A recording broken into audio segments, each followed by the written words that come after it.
Le père de Emmanuel, il aimait. Après tout des grands, voyons, le président Bagini Roméo, le président Jean-Pierre, le président.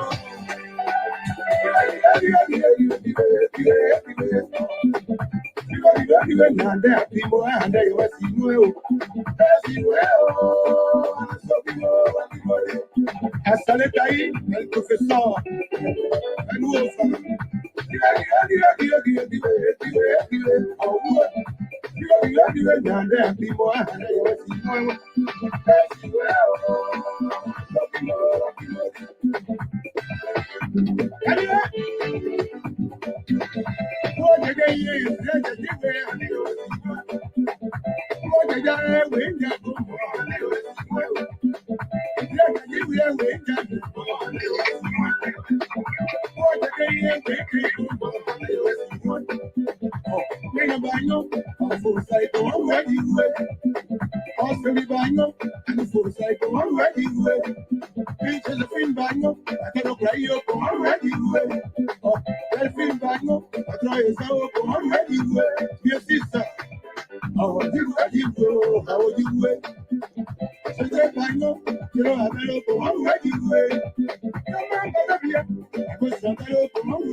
Good evening, folks. We want to welcome our viewers and listeners right here this evening. We want to welcome our viewers here this evening.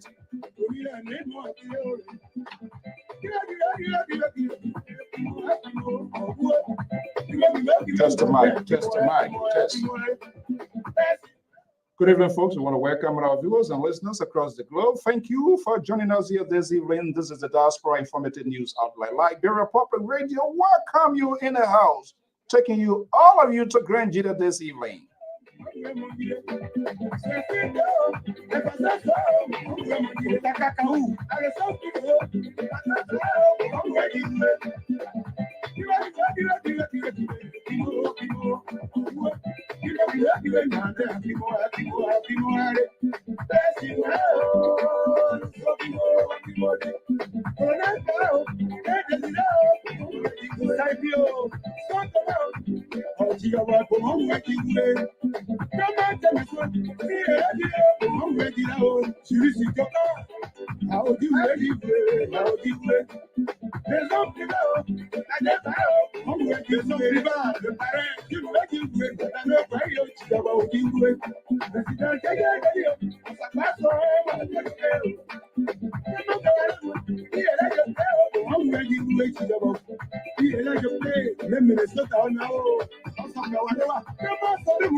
Rico, Rico, how you do, how you do it.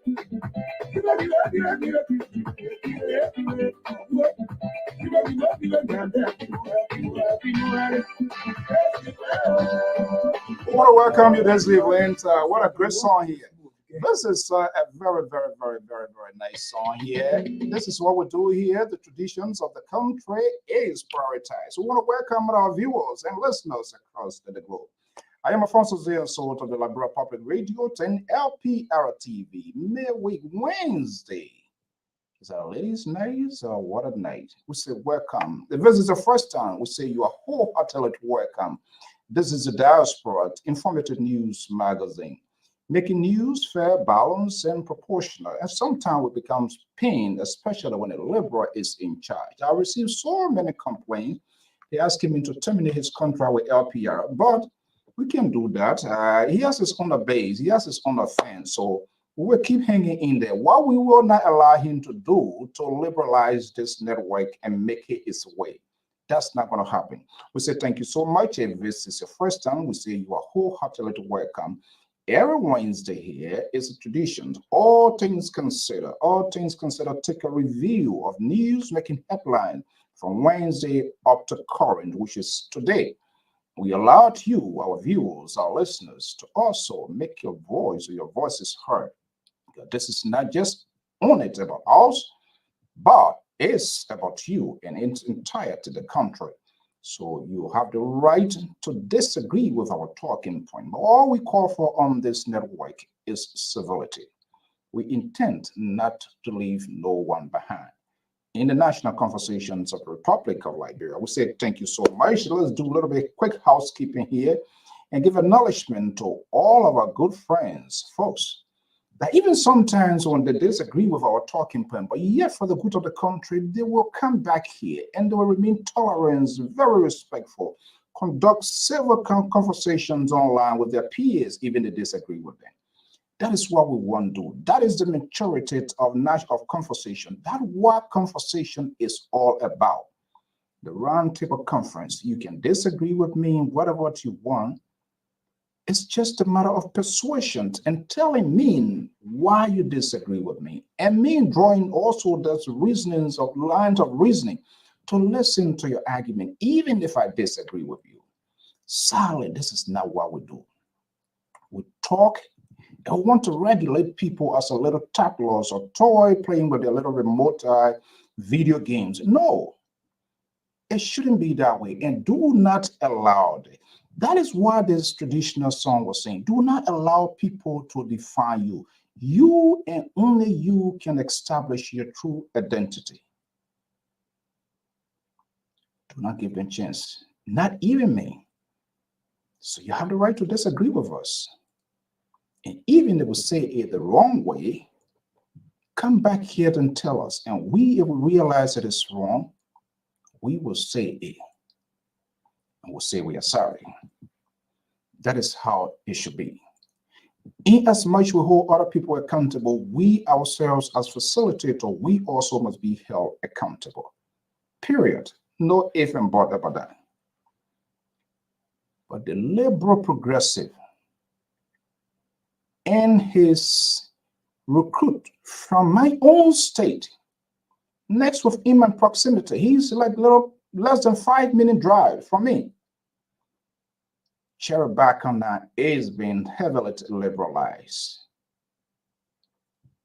And the two independent voices on this network, which they do not like to hear, by the way, but we'll continue to ring that bell.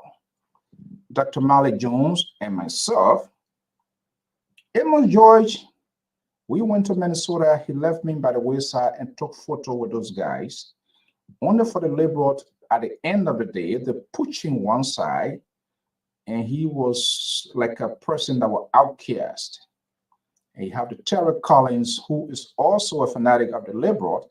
They are all doing the same thing. What a side. Well, so folks who say welcome, Mr. Jacob.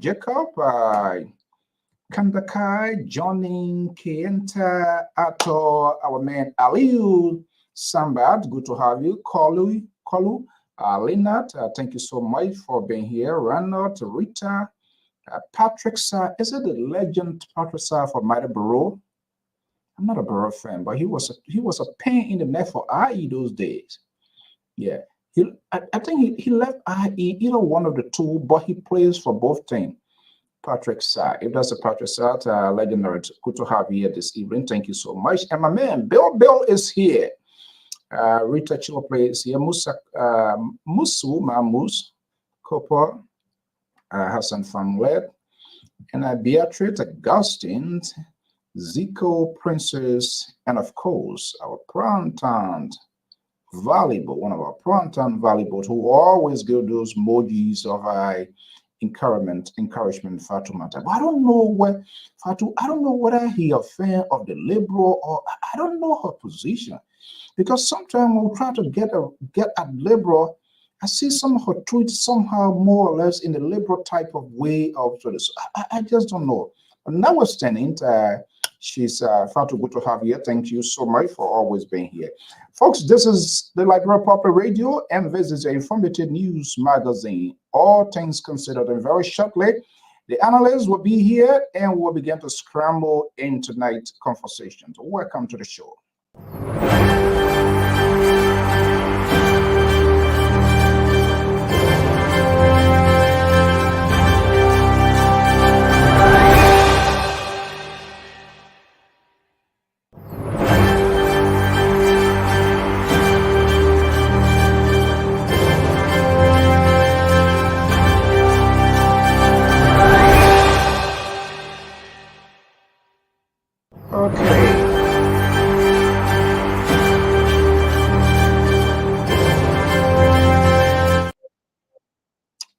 That's the rhythm, that's the sound that introduces the program All Things Considered every Wednesday to right here on the Diaspora Informative News Magazine, Liberal Public Radio. I am your chief host, anchor, facilitator, Alfonso Z, and so right here at the New England Bureau Desk. Welcome, good morning, good evening, good afternoon, depending on your location.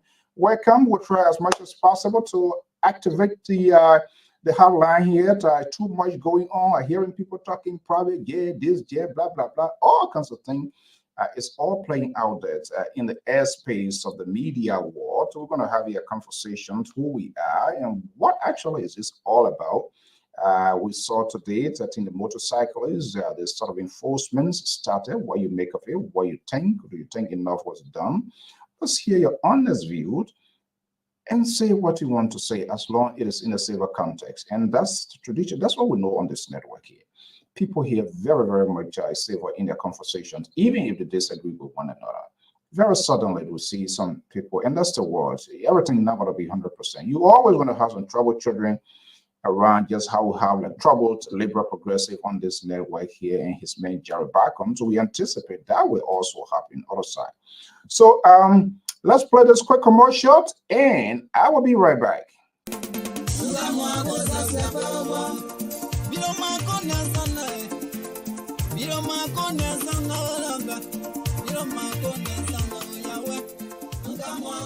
Do you want to share your events with the world? Why not contact us? We are Liberia Public Radio, LPR. We are the specialists in advertisements, commercials, radio and TV services. We have the professionals that can help you sell your products and provide live coverage of all events such as weddings, conventions, graduations, reunions, anniversaries, sports, birthdays, baby showers, religious activities, funerals, and many more. Take your phone right now and call any of the following numbers: 682-433-8802, 267-648-6089, 484-786-3337, or 916-533-2048. Our customer service representatives are waiting to take your calls and give you the needed assistance. It is LPR, the home of excellent media services, and your friends in business.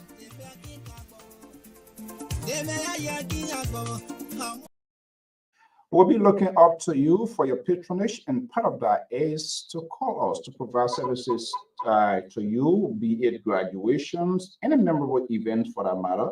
Let us know, and we can run out of service. And of course, then you can give us some money. If you have a business in Liberia, right here in the USA, and in parts of the world, we have the capacity to showcase what you do and tell your story.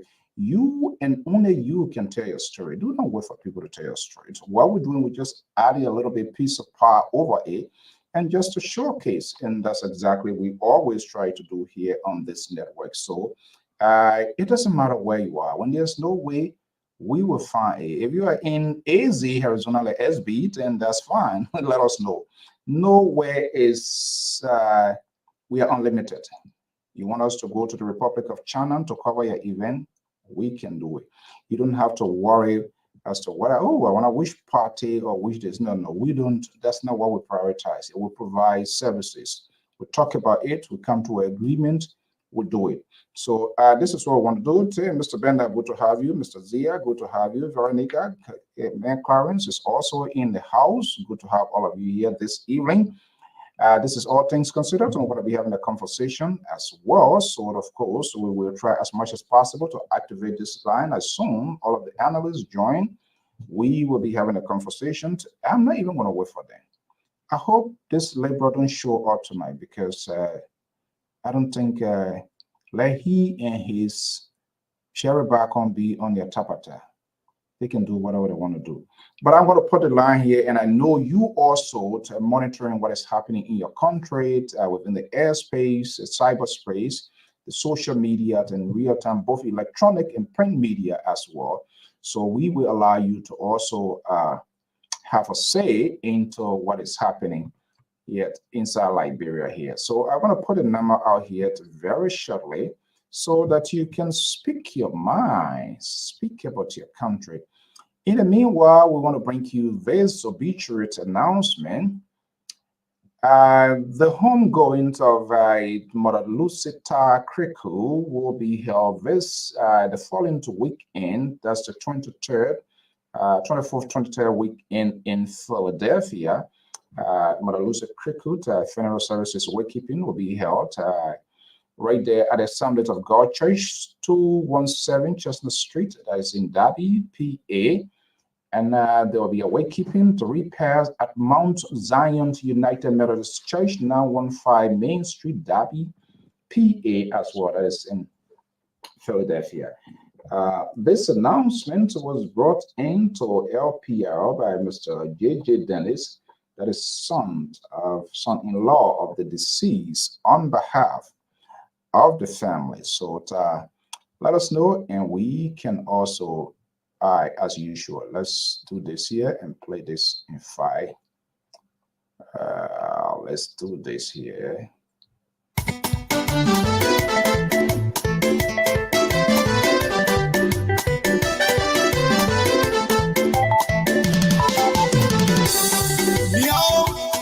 Association in the America. As a hotel room. As a hotel room. As a hotel room. I get your don't know. I get your don't know. As a hotel room. I get your don't know.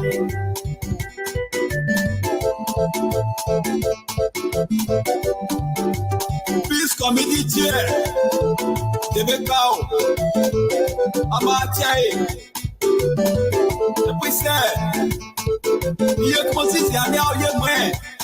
As a hotel, as a hotel, as a hotel, as a hotel, as a hotel, as a hotel, I didn't know. You're also moving. Want to interrupt this interlude of music to bring you this obituary announcement from our obituary photo to the Liberia Public Radio.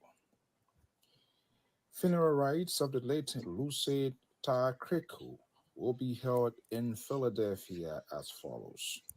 Wakekeeping is Friday, May 24th. at 7 p.m. to 11 p.m. Eastern at the Mount Zion United Methodist Church on 915 Main Street, Derby, PA, to be followed by funeral on May 25th at 9 a.m. to 1 p.m. at Bethlehem's Assembly of God Church, 217 Chestnut Avenue, Derby, PA. For more information, call 267 323 8229 717 314 1211 470 808 0161. This obituary announcement was brought into Liberia Public Radio by Jerome.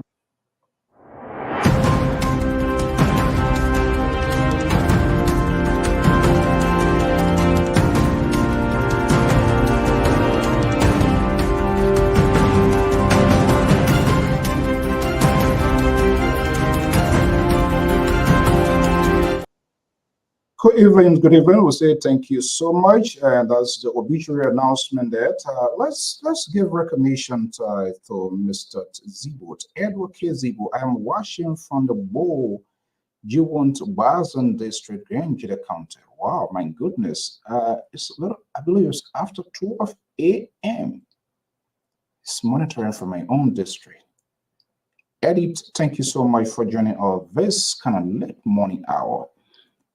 This is why it is so important, very, very much vital, that when people take up their precious time to come here, we must have a conversation that makes sense. We must be cordial. We must be respectful in our conversation, because people take off their time from far and near. Even if you are here, by virtue of you joining this sort of program, it means you want to have a takeaway. You want to dialogue. You want to have a conversation. You want to understand. You also want to make your contributions, and we learn from you a lot.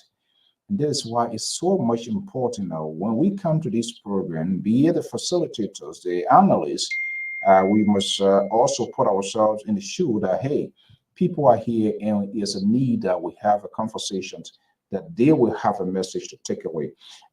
Eddie, thank you so much joining us. This 12 is little after what? 8:25, I believe, 12:25 a.m. in Liberia. Way in Grangida, way beyond something to town, beyond something to town. Very far place, but yet doesn't stay. He's awake. His ego, he wants to know what is happening in his country. Thank you so much. I really appreciate that.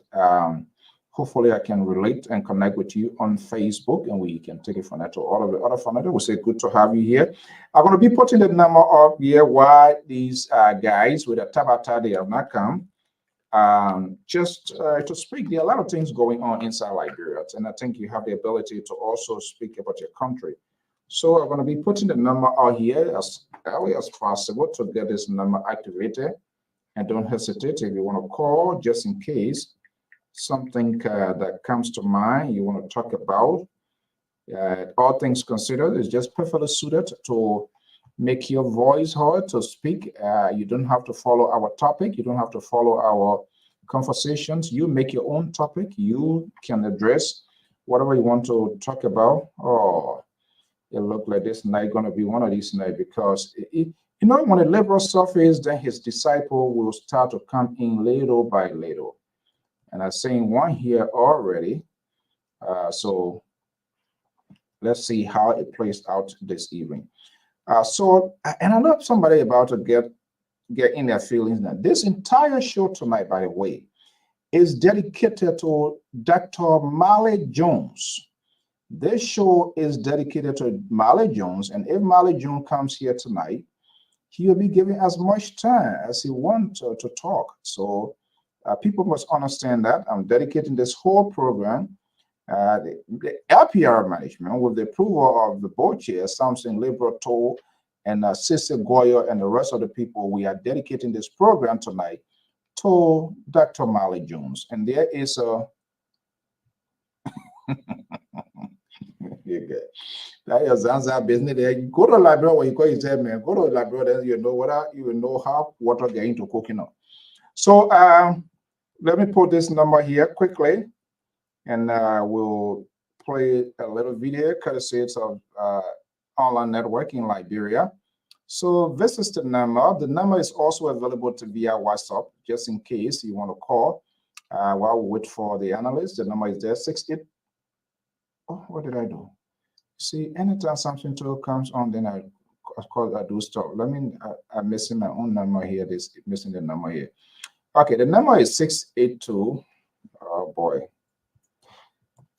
Folks, I'm so sorry. Let me 682 433 8802. Yeah, that's a liberal into. Oh Lord. Jesus Christ. Oh my goodness. Okay, I will bring you in, don't worry.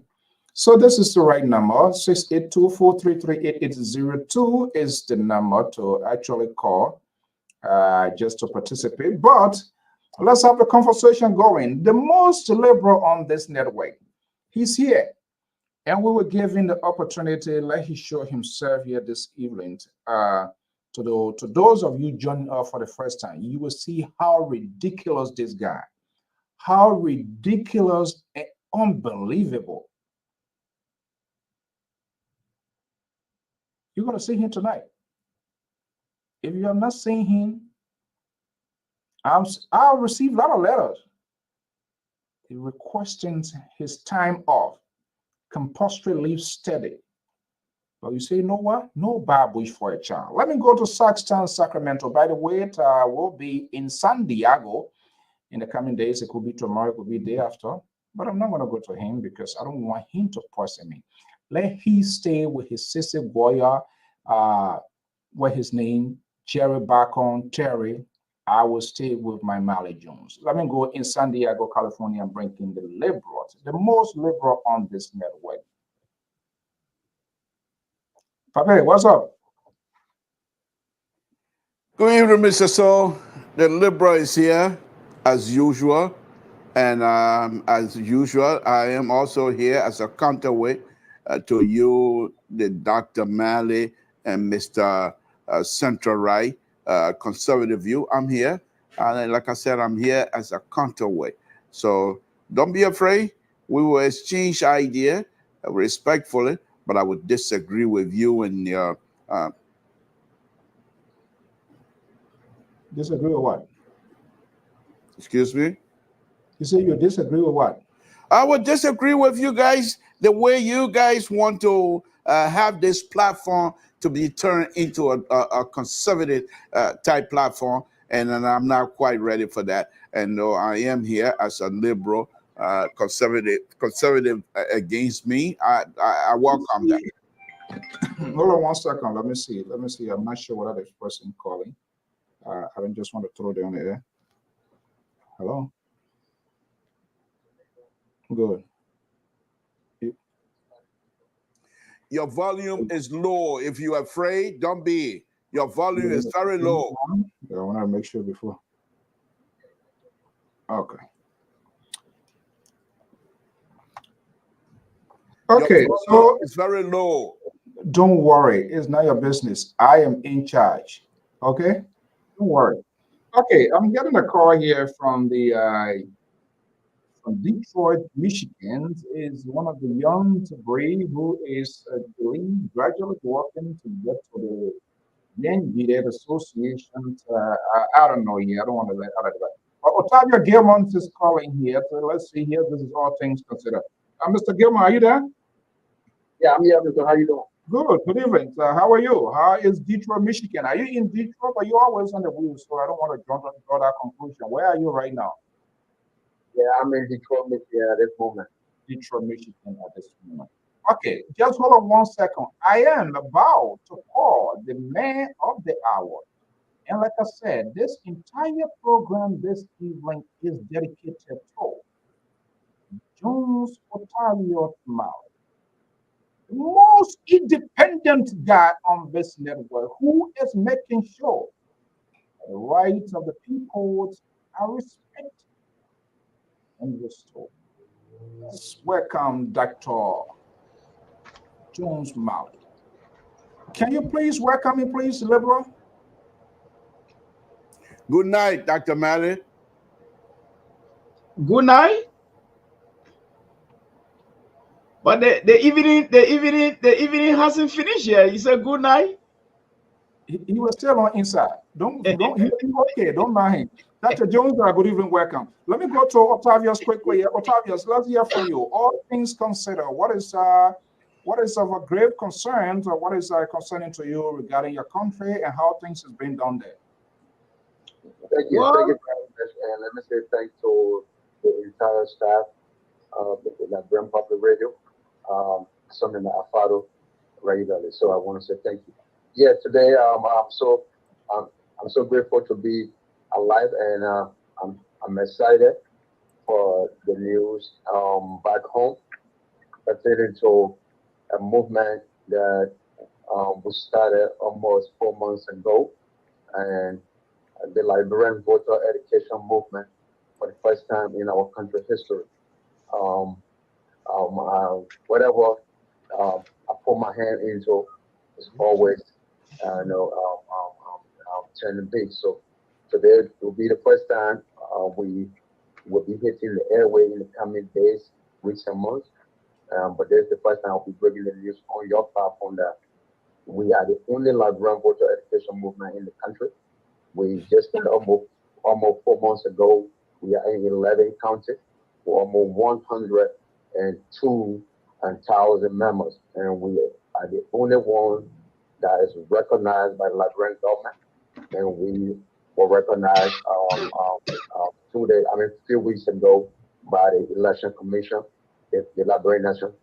And then today we were called by the UN, the U.S. Embassy, to speak on for them to get more information on our work, because our headquarters in Bunkan, they heard the news, and so we are grateful for that. So we are asking all Liberians that if we're going to change our country, we can change the president, it will not change. We can change the senator, it will not change. We can change the senator, representative, it will not change. If we're going to change Liberia, we have to change the mindset of the voter, and that's what we are putting our money into. We are 6 Liberians.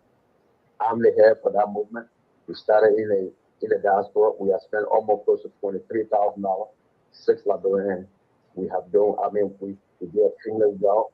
So I want to say to all Liberians, we are independent. Our goal is to educate Liberians and vote. How powerful it is. If the vote of better rights that themselves, the vote for future and money is wrong. So we want to say, asking all Liberians to go on Facebook and find Liberian voter education movement. You will see the work, and you will see what we're doing in the county in less than 4 months. 102,000 Liberians all over the country. We are excited for that. Oh, okay. Well, this is a great news. I will reach out, not try, as you know, the traditions of this network. We don't prioritize not just the politicians, but we want to make all voices for that matter, those who meant well for the country.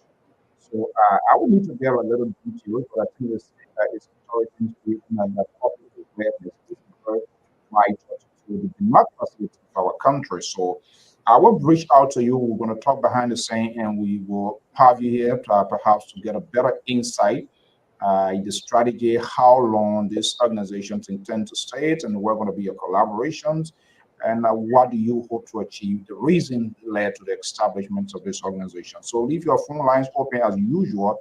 We'll have a conversation, and then we can bring you here, if you will, and then we can have a better insight to get a broader spectrum perspective of your organization. Is that a plan? Sure. Thank you very much. I look forward to that. All right. Thank you. All right. Thank you can find us on Facebook, Liberian Voter Education Movement. Okay. Thank you. Okay. Liberian Voter Education Movement. So now, Dr. Jones, it's a message of being independent folks here. People are driving in that direction, and that is a good thing to do. Again, good evening, to welcome. The Liberal Progressive is here. He's sending messages now to his guys to come to him to see whether they can come to him I'm not sure who's going to answer him this evening yet, but we'll see how it happens. Okay, Dr. Jones, like I said, and I will say in your presence, tonight's program, all things considered, it's a special dedication to you. The entire program is dedicated to you. So, but I want to ask you why. Because I am in charge, right? So, yeah, I am in charge. So, this program is dedicated. And in subsequent time, they will get to know why this program is different. Welcome. So let me hear from you. In the first to jump into the program, does not necessarily mean you will be the first or the last can be the first can be the last. So let's hear from you. All said a lot been going on. The cyberspace, both electronic and print media. So let's go into your playbook this Wednesday evening. What are the present cardinal issues you that you have in your playbook? Let's hear you. Well, thank you, CEO. And I also want to say hi to Leroy. How are you, sir? How are you? But, Good evening. yes. How are you, sir? Good evening. Thank you. Yeah. Wow. One thing on my plate, there are two things before I get to my playbook. I want to throw in. Let's see is it possible to kind of get your camera here? You are the guy this evening. I want people to get a clear picture. Is there a way you can elevate your camera? Yeah, it's not elevated. No, I don't want that. I want your full head to be captured. You see, you have He fine. He fine. Oh, We're not gonna make anything pretty. Yeah, he fine. What's happening? Okay. No, the guy. I see the guy texting him, man. He texting. He texting him. Hey. Fire in your hole. He texting. LPR-TV. The only person joy he want as Zanzakawa. I wanted to see how the thing will happen. Yeah. I think that United Nations can't conduct that. I'm telling you. Yeah, the LPR-TV. The camera, but yeah, okay, I think much better. Okay. Yes. Hey, the scholar himself, Sister Boya, good evening. Welcome. But man, when I'm on the platform now, when Dr. Jones is on this platform, stop calling me the scholar. The man has earned that title. So I gotta officially turn that title over to Dr. Jones. Now I'm just the senior helmet wearer now. And the leader of the breakaway Zoe group, the Independent Zoe Council. So we formed our own Zoe group. We're not carrying Zazakawa no more. We have the Independent Zoe Council now.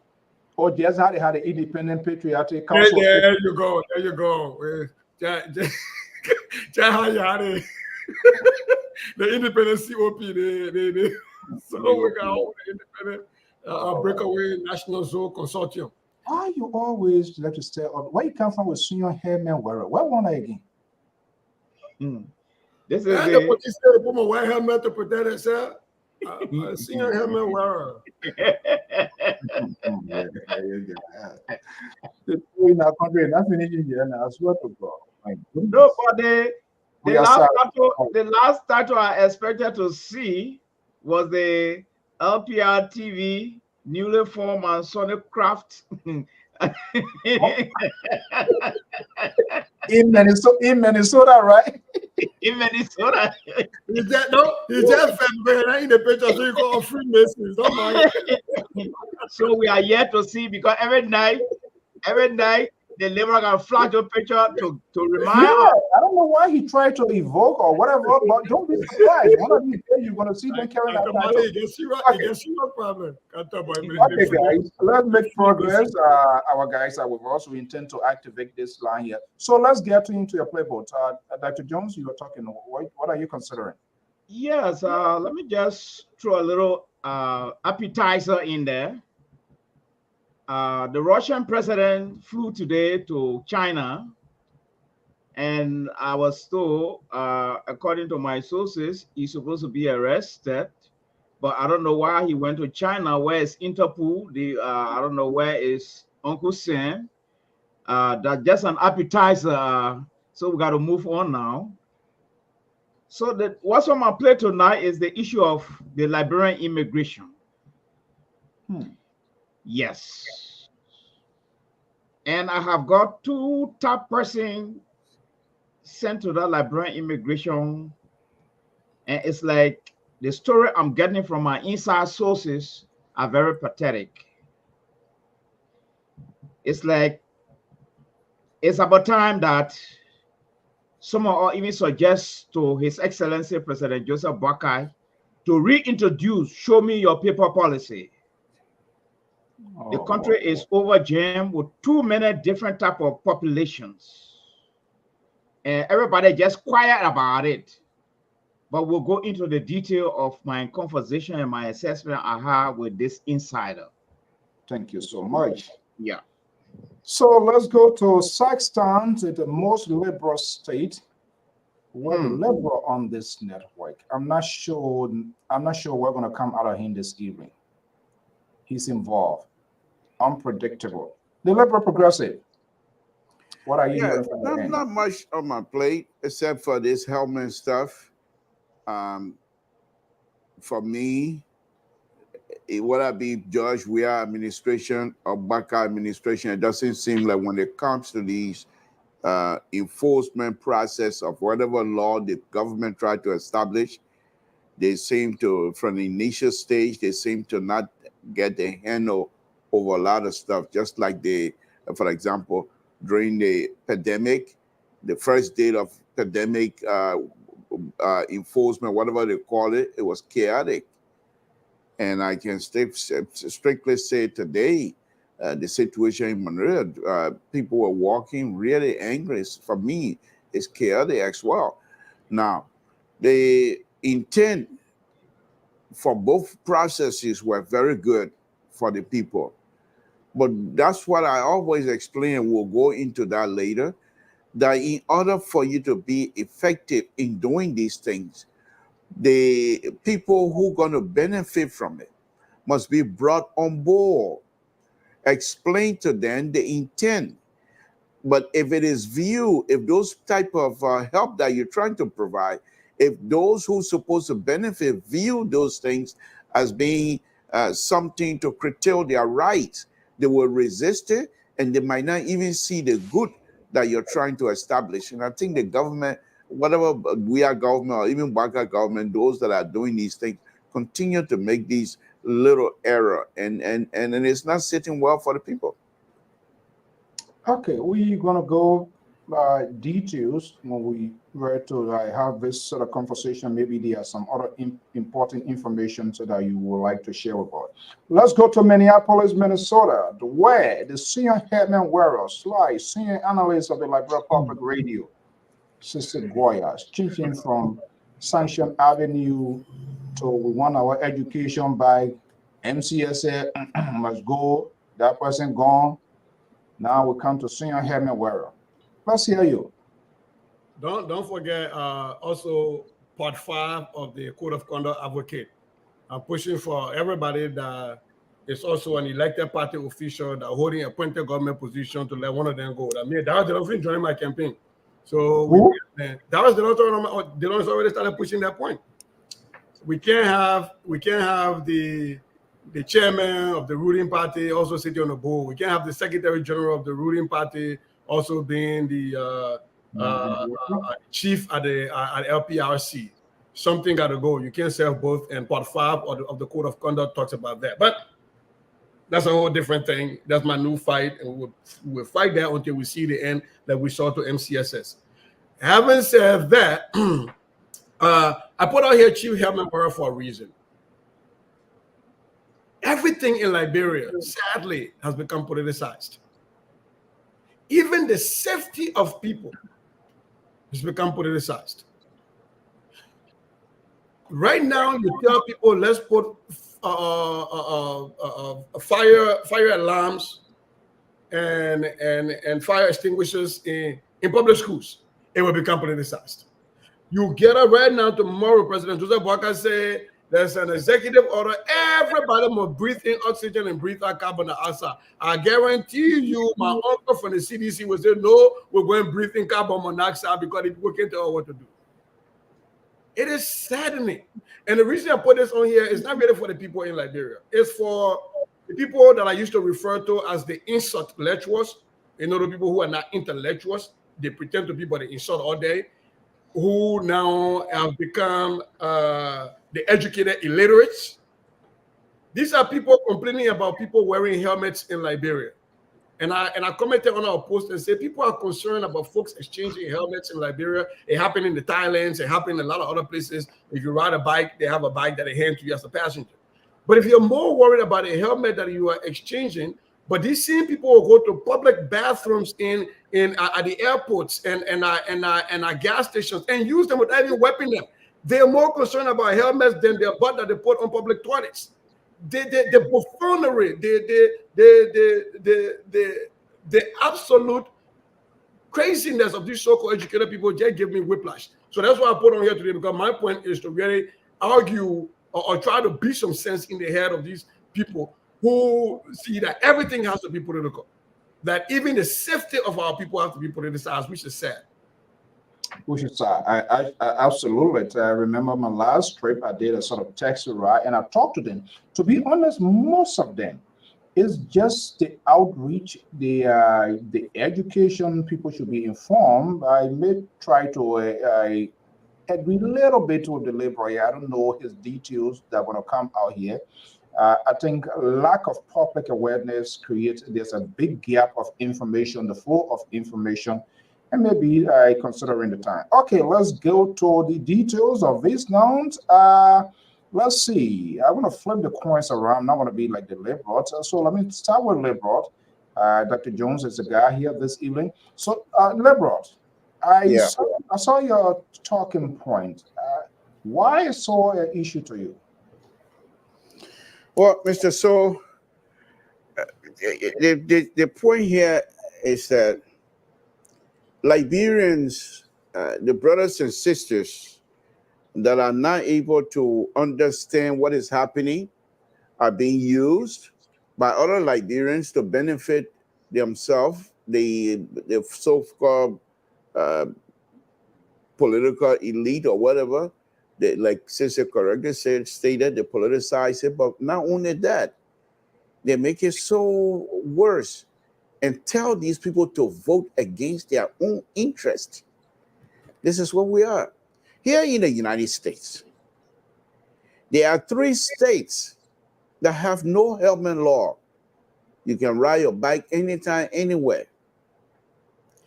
There are 29 states that only have helmet law for 20, 21, 25 and under. And there are about 28 or so states that have full helmet law.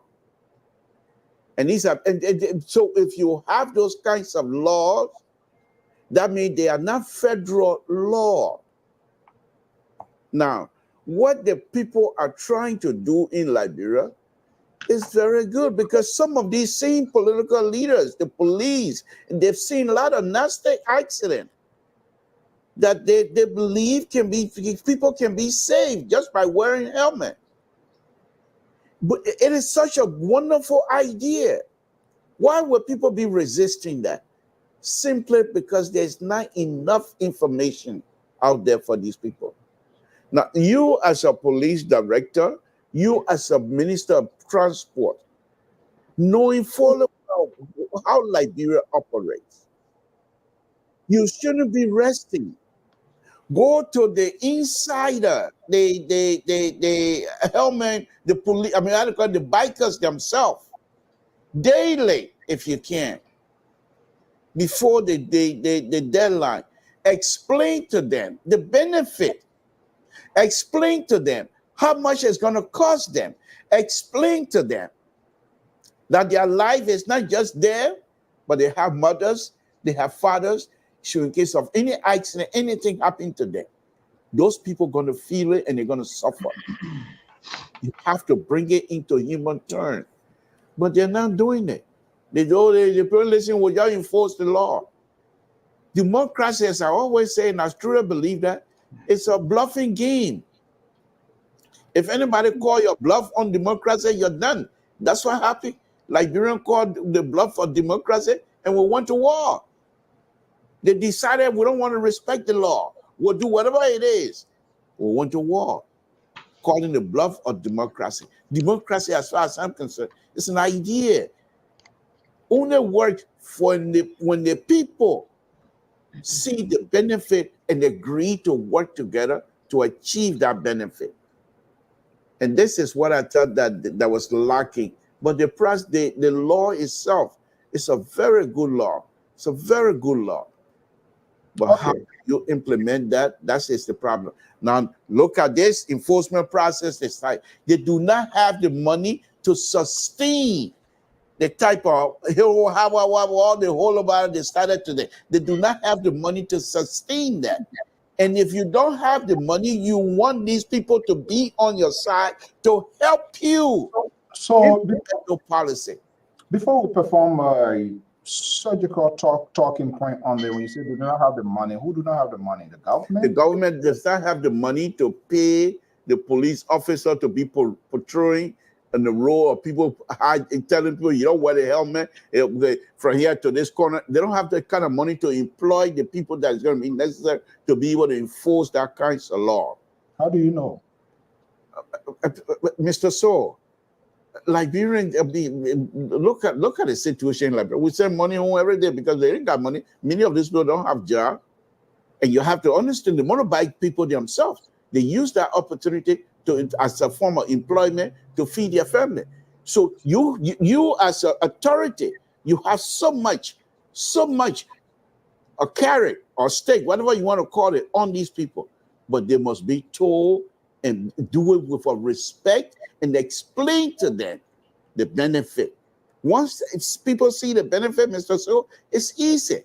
But if they don't see the benefit, they just see you as being somebody who's there to antagonize them. You're trying to stop them from feeding their kids. They start wrapping it around, and the politicians use that opportunity. Oh, people, yeah, they don't want you to feed your children. And start politicizing us. We're done completely. All right, let's get other analysts' take on your analysis and your argument here. John Malice. Yes, sir. You listened to deliberate. Was it laid out perfectly? Well, I want to respect the liberal view, and I think he has some good meat in his pot, and so I want to respect it a whole lot. But let's just elevate the conversation to another level. Independently. Yes, independently.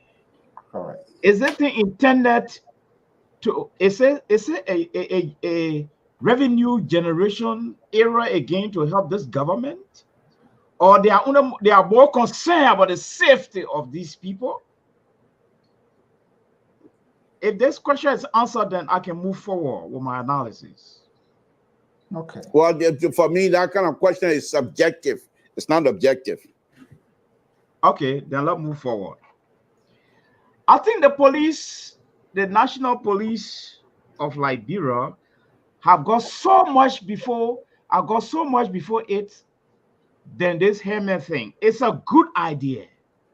It's part of modernization. But when you jump over developing the mind of the police through training, seminar, and workshop, and put in place mechanism to track down serial killers who continue to kill people in that country. Up to this time, I don't know whether they have captured all the people they've been killing, the murderers. They stay on the run. I don't know whether they have captured them. Maybe someone can educate me on that. All right? Putting in place mechanism to reduce the high crime rate in Monrovia. Now, I learned the motorball boys, they are facilitating now in the crime business. Just last week, my sister was on a motorbike, and the other one, no, she was not on the motorbike, she was walking, and the motorboy guy came, the second passenger, check her bag off the wind.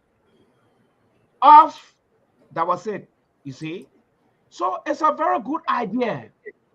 Is it timely now? The answer is no. It's not timely right now. Let's focus on catching the serial killer then first, because that's my worry there. Okay. That's your. It's good, but it's not timely right now. It's a good idea, but in your The timing is wrong. The timing is wrong. We don't know what timing is a perfect one. Sister Goya, the featured expression could tell me like, you were scratching your hair when Dr. Jones was saying. You listen to the liberal progressive. You listen to Mali. It has become more or less a normal thing now. So for every time we want a good society, we want a perfect society, we're calling for transformations, and transformation comes with responsibility, it comes with pain, it comes with dissatisfaction, but overall, it is to get used to a system. And that is the problem we have in our Liberian setting. Even the people that are here, when you try to put a system, you try to have a structure in place, they say, no, that's not our way. They way we never used to their way at that time, that so time.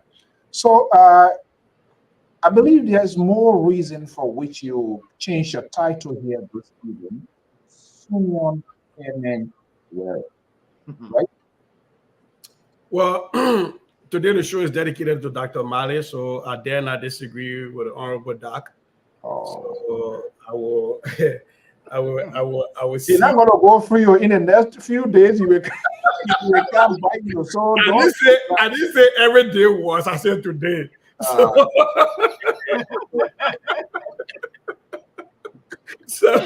I didn't want to in my mouth, and I for today. Yes. I will write it down. Different people and keep it for different days. I know.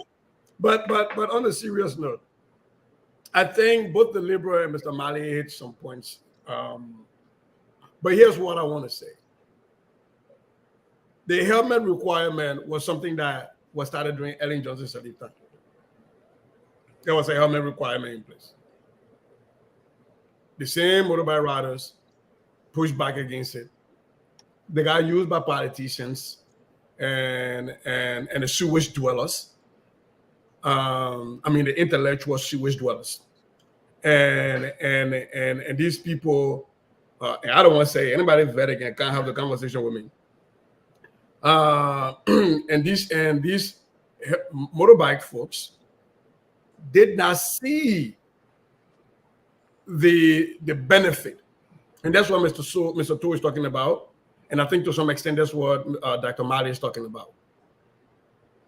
Look, one of the jobs that I had when I was a college student here was working as a customer care representative for Wells Fargo at a phone bank. The only time people call you at the phone bank is when they're pissed off. Their bank account overdraft and they know how it went overdrawn. And you have to be able to talk to these people to let them understand that, yeah, today you can't buy that juice for your baby, but sorry, just understand. And I think people forget that in government, even though you have power, you also have to have a way to deal with people without always putting power forward. You can get people to do a lot of things for you without leading with your authority first. It's just building their common understanding of why do we need this. And I think that's a question Mr. Mali asked, but he can be political in your question now, but whether this was for fundraiser or not. But I think the point Dr. Mali is trying to say is, did the government explain the benefits to these motorbike riders that we see dying every day in Monrovia in the streets? So I've been in Liberia, I've seen some of these accidents. Sorry, it can be terrible. It can be very terrible. Very eyes. Have they explained to these people how this helmet will save you from brain damage? Have they explained the benefits? Again, some people will say that's not government responsibility. You pass a law, you enforce a law. I get you. But if you want for society to follow you along, you have to, at minimum, tell them what's in it for them. When I was teaching math in the building, I had an FM station. It's called WIIFM. WIIFM. What's in it for me? If I don't tell my students what's in this topic for them, how this new math topic I'm going to introduce is going to be useful in their lives and how it will advance their lives in whatever thing they're doing, I lose my students they lose interest. They don't want to listen to me. Don't do anything. WIIFM. That is what you lead with as a leader. What's in it for me? You tell people what's in it for them. How does wearing a helmet benefit you? Once you do that, then you can go to the enforcement piece. In this country, there are seatbelt laws, right? And to Mr. To's point, where the government does not have enough money, you don't have to enforce this thing every day on the street.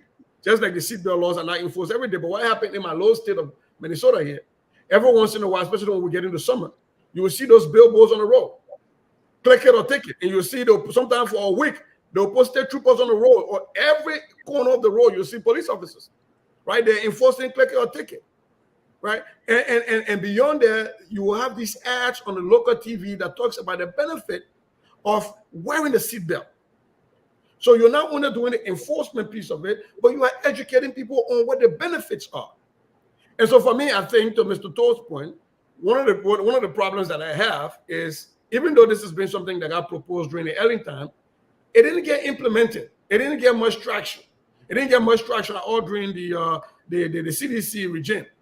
And so I think there should have been at least a communication cadence, a rollout, at minimum a month or maybe 60 days. Yes, I know in 60 days, a lot of people will still die, and no one person's life is better than the other. But in 60 days, you do a gradual rollout, and you say, look, man, you got 60 days. And you get out, these beginning are passing around in the community with these gramophone, these megaphone, orange Lone Star Mini, orange Lone Star Mini. You get them to pass in the community with, instead of the orange Lone Star Mini here, they talk about the benefit in those gramophones or in those microphones of wearing the seatbelt. That's how you bring a community along. Because at the end of the day, if this thing is truly for safety that Mr. Mali was asking, then there has to be a concerted and focused education program for our people. But if it's for something else, then maybe we rush with it. But I truly want to believe that this government is doing it for safety. And if they're doing it for safety, my urge to them will be to utilize the various sources, every way to roll this out gradually and educate our people, both the riders and the passengers, about the benefits of wearing a helmet. So it seems to me, and we all agree, this has been launched. It was something that had been in the pipeline, but for some reason it went into dormant, it was dormant and nothing. So is it that to just add to labor and we can all square out? Is this something, do you see it like a rush, not enough publicity to awareness, like Sissy said, educational program? I remember I wish I had found that video. I'm not sure what I want to get it, because I remember this guy, Fellow Woods, is in Philadelphia. He has this public safety network. They go out, even crossing kids to school. I mean, it's just terrible. You see some driver, the very bike rider, why it is true they are a great integers of the economic growth of the country, getting people around, doing something. That does not negate the fact that they too cannot live by the laws. And I said that when I was in Ghana, I got on a taxi and I started observing. Not a single motorbike will pass. The first time I said, okay, maybe we're passing through the street. Maybe the second street over there. And the second one, I asked the taxi driver, this is strange. Everybody, all of the bicyclists here, they have to wear helmet. He said, oh yeah, Charlie, if you don't wear, they find they could pay, it would be like you're buying new motorbike. So the best thing, you got to wear it. And it is true. You would not, they got to have it with them. You got to have that helmet with you. I hope, I just forgot the title because I did that video. I know you guys saw it. And I was asking one of them, I said, well, people can make people here with sweat. And I asked that, but do you have it? And he admitted, he said, yeah, I have it. Where is it? It is home. So there is a disconnect here. And I said, but are you aware that this year, why are you riding this bike? He said, well, to keep my family, which is a legitimate reason. He has a cardinal, strong, important reason to put food on the table for my family. I said, besides that, where else? He paid his children's school fees. So I say, are you also aware of the safety part? Because you have to engage people to get them to be convinced. Give them the opportunity, your dialogue, whatever, how many minutes. Let them know the good and the bad, just what the liberal is saying. So I said, but you know, the way you care so much for your family, and you get your hair, man, God forbid, you have an accident now. If your hair go on this hard quarter here or semi, you know what's going to happen to you? He sat down for long. He said, yeah. So I say, if the government, just like somebody were forecasting that they're going to be at okay, if the government comes up with a thing that's something, he said, yeah, it's for our good. So right there are some people who are not involved. So let me come back to you, Leroy. It said that, do you think there was no enough awareness? Because I don't know whether this exercise, it says Monrovia and later on. So let's look at the whole thing here in its entirety. Is that why it wasn't done simultaneously? Mr. So, and this is my honest opinion. I think those who are tasked to carry out policy or whatever it is for President Barkai, many of them still do not have the bloku, the elephant skin. They don't have it. As a result, they try to please do it like an I-7. Let me just do it so people would say, okay, knowing fully well that this is not how it's supposed to work. The like of Gregory Coleman, he's not Johnny come lately. He was there before. He knows exactly. This type of stuff require constant conversation with those who are going to be affected. Another thing that is lacking, and it's not just them, it's all of us, Liberians. We do not have the spirit of innovativeness for us to invent, for us to bring out things. For example, this bike stuff here. Most people might not even want to wear it because they think it's going to be hot. Let your imagination take over. What can you do with this bike? Can it still be, can you make it so it will be safe, but at the same time, able to provide the air that you want in that stuff? And if you come up with it and it's safe, people will buy it from you. That's how, that in this country, many people try something. I give you an example. I don't mean to take your time. I give you an example. Yeah, on your watch, you CEO, on your watch, on this same LPR platform. When we first started, I said, our own little brother, I said, you know what, who is a big-time IT guy, help us to be the first Liberian platform. Even before Facebook allowed people to go live, we went live. He set it up. We didn't push it. Can you imagine if we had pushed that? StreamYard. That you are the board chairman. You Mr. So please, let me, you know what I'm talking about. If we have pushed that, because I say have the knowledge, but there was no push. We fought hard and was able to go on live for maybe a week, and that was it, we let it go.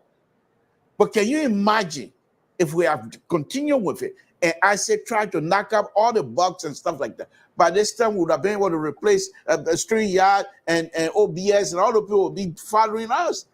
But this has so many things, and I'm just giving you something here in our own backyard. But on the larger scale, things like this, you go and talk to these young people, give them the reason, and you even give them an incentive to say, look, many of you here are smart people. What can you do with this helmet? You're complaining that it's too hot and uncomfortable. What can you do with it that will be comfortable and safety application also involved? And you will find the young people, give them the opportunity to use their brain, to be able to invent. We don't have that. We don't have that. Mr. So, this is a very sad situation. Good idea, but as Malik correctly stated, perhaps it's not the right time, but then when would it be the right time? We're always saying, oh, this is not something yet. We have to do it. The only issue is Liberians are always ready for instant gratification. And then a week from now, you will not even hear about the motorbike helmet business. It will be gone. That's who we are.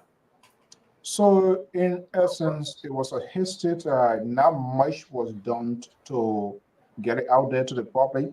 And Yeah, perhaps yeah. if I have to say, because I want to play one of the video here. The timing, the students, the wire people, students started the wire today. That was also an impact. A lot of people count on the motorcyclists, especially students, as a means of getting from point A to point B.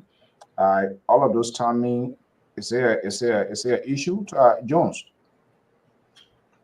Well, the issue of reform, I think, is very strange to Liberia,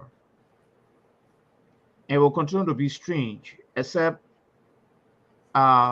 Liberia just said it's about time that the government take on. I don't know. He said elephant skin. When I keep talking about the elephant skin here, I say no. The government should carry goat skin.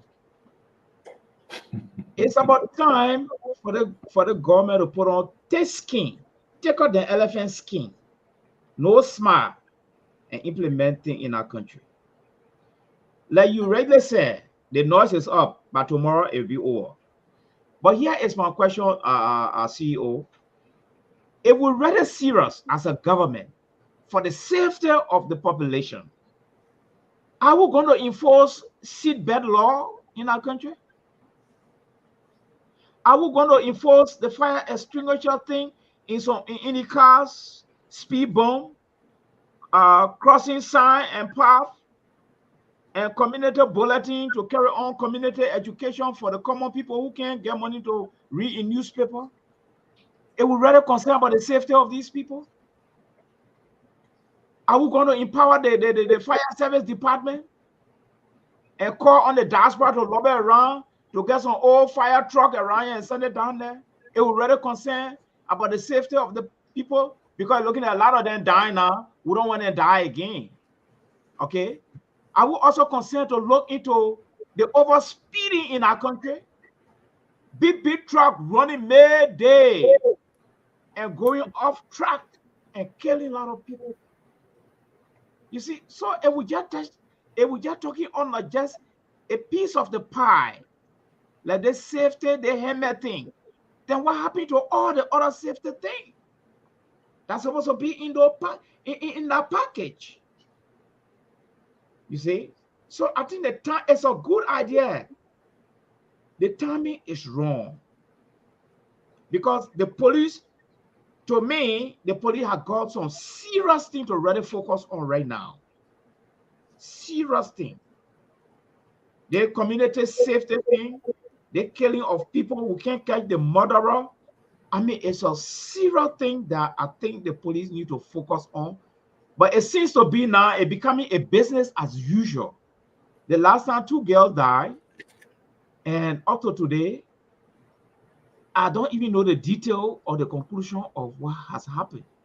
You see, like the information minister, the press secretary, and LBS, I think they are up to date. Like the CEO said, they're up to date with the information. They're really giving information out there. I want for the police to come out to tell us this is what we're doing, or this is what we'll be doing when someone disappears, or someone die, or the case someone mysteriously, or we went in the community, we investigated, we brought some people for. You see, these are the things we will reinstate confidence in the community. Then we'll know the people are moving, even though they are handicapped financially, but at least someone always say yes. The police is trying trying its best, but no money, you know. So I think there are other more important things to really think about than the helmet thing here that they come and start fighting over in our town.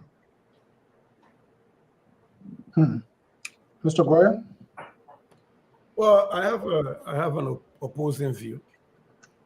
The Liberian National Police has a traffic division and a major crime division. There's a reason for that. There are different sections of the Liberian National Police that deal with different things. So the CRDs and the major crime division can deal with crimes. I think there's even a theft and anti-robbery division that deals with robbery, and you still have traffic police on the street. So they can walk and chew gum at the same time. It's a vast agency. My only problem is that I would agree with is the road out. If we say this is not important now, when would it be important? If not now, when? This has been something that's been in policy since Ellen's government. The motorbike riders have been aware of that. The biggest problem we are having is not that people don't see the benefits in wearing helmet.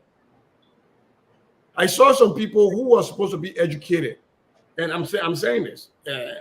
If they want, they can come in and we can have that conversation. It's an open invitation to them. I saw some people who I thought were educated, but realized today that they live in intellectual sewage. That people sit down and talk about they're not small less and here can get people a girl putting it on their head from place to place. You know how much government toilet people using you worry about that one. You saving the people for the government toilet first before you worry about here can get in it. And these people fail to realize that there are other countries that do this already. And there has not been any report from the World Health Organization in any of these countries that there's been a spread of lies or whatever the hacking is. I think, and this is why I never heard that for a long time.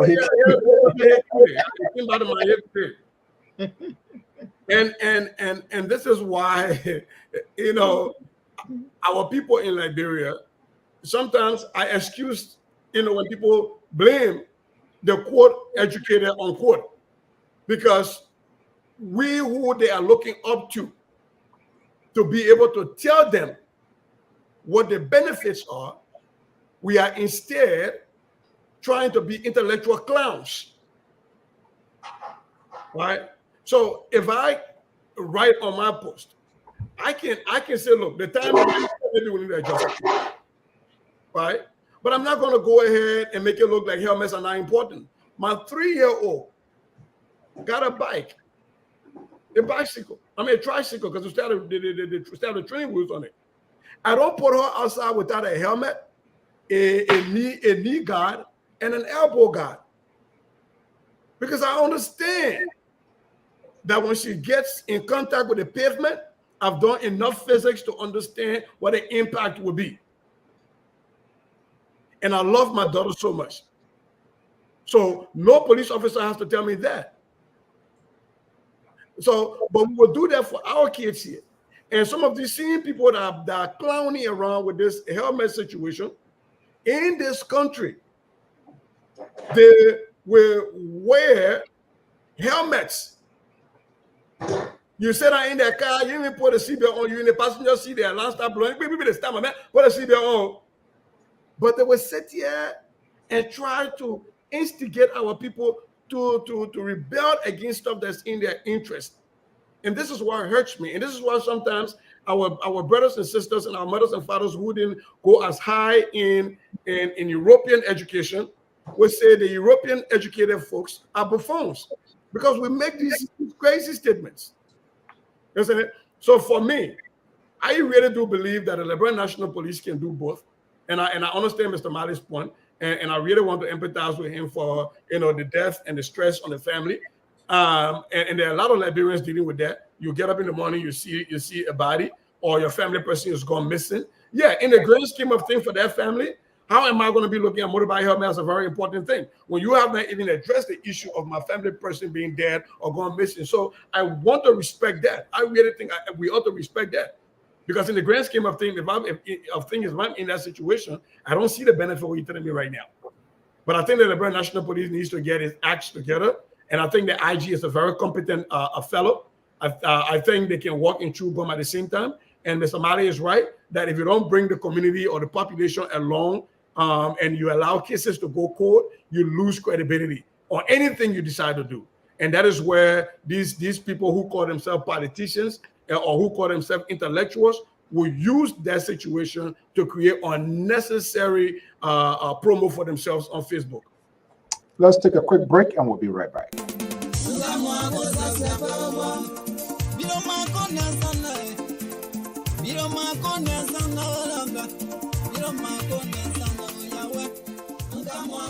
Do you want to share your events with the world? Why not contact us? We are Liberia Public Radio, LPR. We are the specialists in advertisements, commercials, radio and TV services. We have the professionals that can help you sell your products and provide live coverage of all events such as weddings, conventions, graduations, reunions, anniversaries, sports, birthdays, baby showers, religious activities, funerals, and many more.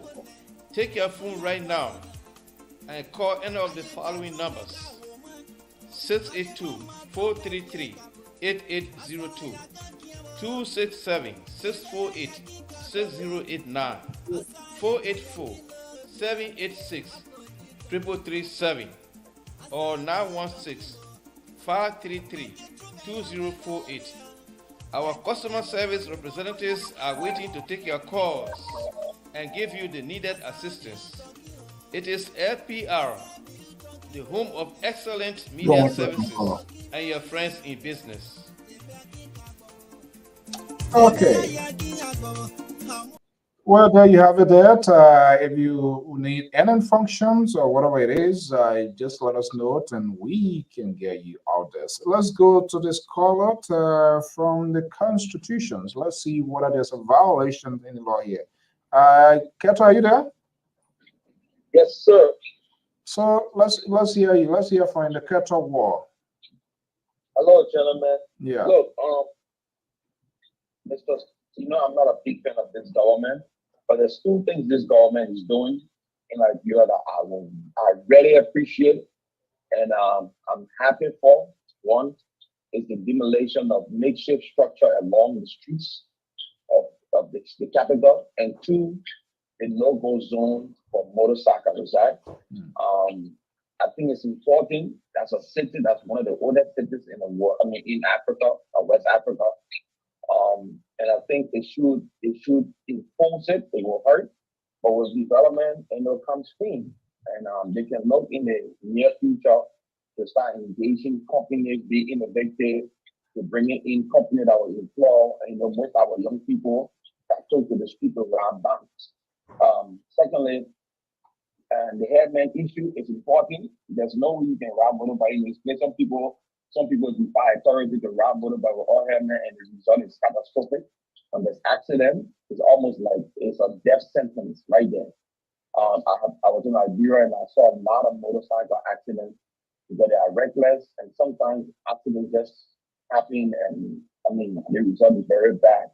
I lost a couple of friends and family members from motorbike accident, and something minor not to be friends about it happened, and I think the government is doing well when it comes to that. Those two things, I'm really, really happy, and I can applaud the GMB government for that. And like I said, we must be able to implement and enforce the law for this protection of the citizens. Sometimes people will not agree with you. It will be bad for you.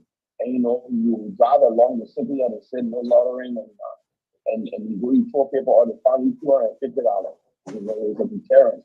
Not to put that there, or be driving your all seat belt. Now they used to be that the front passenger, now everybody from the back seat and all, you have to wear seat belt because of it. So the extent where even if somebody cars are making out when you're getting it, like my car drive. If I don't wear my seat belt, it's like my car don't start. I don't know, it don't start. And it would tell you, it would talk to me that you put your seatbelt on, before, and you can't say to my back seat or putting your seatbelt on, my car's gonna continue making that noise in my ear that I will force you to pay a seatbelt. So we have to enforce these things by ourselves. Unfortunately, in Liberia, our people, until it gets to the place where they are very much affected and bad things happen anyway, they start taking it serious. But it's very important. Look at the city today. I was looking at JFK, the corridor of JFK that's going on the beach. That whole area clear.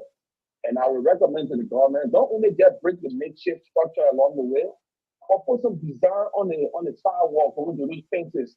Make it look beautiful for people not to go back there and build. And even if they come with a little umbrella and this, it will be beautiful. I want to make other countries beautiful today. Like Liberia is not an exception. Don't just break the makeshift structure and leave the earth showing all the blacks on, country all over the place. No, fix those areas so that the country and the capital can have a beautiful place. All right, let's take this one here. This is a headache call that coming, I guarantee you. Watch and see. Hello, caller. Hello. Yeah. Yeah, it's a big deal. Let's Are you getting me? Yeah. What do you want to break? No, I don't want to be on the show. Okay, let's hear you. Coming in? Yeah, let's hear you. You're on the line. Okay, thank you so much for the show. You know, it's a good thing that people are regulate the money salaries. Or on the contrary, it's when you are going to regulate a money salaries and have an issue that on ground that now you need to look at. First of all, let candidates think. You have a country that does not have no traffic light, no traffic control system, no traffic system. Even that is street. There is no cross line, there is no line that divides a road and this other lane go this way, other lane go this way. You got a plain road altogether. Those issues are not issues to pay attention to first if you want to make a regulation. You have a lawmaker. You see 10 lanes in the country. I talk about regulation. They need to be money services. First of all, you say what a lawmaker you see? 10 lane. Which means the opposite lane, the two lanes, other two lanes, they have to use the other one lane, the other traffic use one lane. So what I gotta do over here? That kind of my brother says it. The reason that people will make quality is quality follow the game. When you guys use quality, each person we are making the law. You got from 6 years presidency. 7 years, 9 years, 12 years. Not because 6 years. And reduce it down to 5 years, 7 years. That was quality. When you say election time is in more time, must be really easy. Carry to the judge easy to kind of upper hand to move around. That was quality. You say they were not correct. They may build market building all around the country. Try to take people on the street to put in the market. You say you know a people right. They put right to sell on the street. Who goes out there will go back. That time they were not correct. This I see you say, if you come to the park, you're not bailing. Don't say the man leave the park. The park not important. Okay. And now you're getting everything money from the park. And this, I want to say, if you want to make it to be all good, when you never condemn it or you never praise it, but now you want to make it out of each day, you kind of girl. You're not kind of girl. There's a politics. Without a politics, I have to preach my politics. If you want to preach your own, you preach your own. But it's your note. If they take the people on the street, it's good. Breakable, you don't even know politics. How you do it. What you do? Listen to your end with the after the correct you. As a single end. Okay. Nobody go. They say one of my men will be right all around now from that because the reason is there is no planning. There is no. They may just have a proof point. See the key power. They don't settle yet to develop policy. Everything they do, they want a proof point. If you want a proof point, you enter the same way the end as an inquiry. So before you go, remember the last time I heard the message was sharing some kind of document. Oh, in 100 days, he share. You please asking. We still waiting for that document. My hair hurting right now. No. Even your stay no, your 100 days as not fair. Okay. I know fair. The only people that supporting the government, they say condemn you 100 days. You know for the way. Breakable, let's leave it there. I'm talking about your documents you share with another 100 days. I say your 100 days document you're going to share with us. So much. Let me go to the next person. Thank you so much. Oh, I say headache were coming to town. I don't see. Okay, let's see here. Hello. Yeah, hello. Yeah, Da. Yeah. Okay, good evening. Welcome. After Breakable. That's what maybe. I haven't paid my hair right. I say maybe the CEO now try to block my number because they're supporting the labor of the few days. Oh, that will play going now? So are you supporting the Liberal? Are you a supporter of the Liberal? No, I could have been signed with the Liberal a few days. So maybe that's why you want to take my call. That a few days you've been signing with Liberal a long time. Okay, let's hear for you. This is unbelievable. People on my program, then they welcome me here. Can you imagine? Wow. But see, the issue of the hairnet, it is a simple issue. And I think we have to take us in for so as a nation to move in the right direction. If you look at other research that have been done in other countries, you find out that the issue of hairnet are helped to save so many lives in places, people that use it, people that implement it. So Liberia should not be that excuse for our people to use it. They got to get used to it because we know when change comes in the environment or the community, people find it difficult. By the end of the day, they'll get used to it. So a lot of people embrace the idea and work with the police. I think what the police need to do also to the police to try to work along with public work. To try to see how best on some of the roads that they are building, they are facing, how they can make some safe pathway for some of the motorcycles on the road, especially we are discussing it on the show some time ago with the Liberal. We are discussing the new Rawafi highway that they are constructing. How the road just so wide. There's no demarcation on the road to start putting the very specimen, to show where pedestrians to cross. The road just kind of wide open. So these are things that the police will be trying to engage public work to make this road be safe for people and also for the motorcycling. But the idea of wearing the helmet is a good idea, it's a good initiative for the country. It brings some relief to the country also too. And also to Dr. Jules, you are talking about the police not making effort to arrest people that committed murder. I think the police had different area of division. Just a few days ago, I saw one of the kids, I think a 16-year-old kid that allegedly killed one of the female across the bridge were arrested a few days. So they are fighting the thing for all front.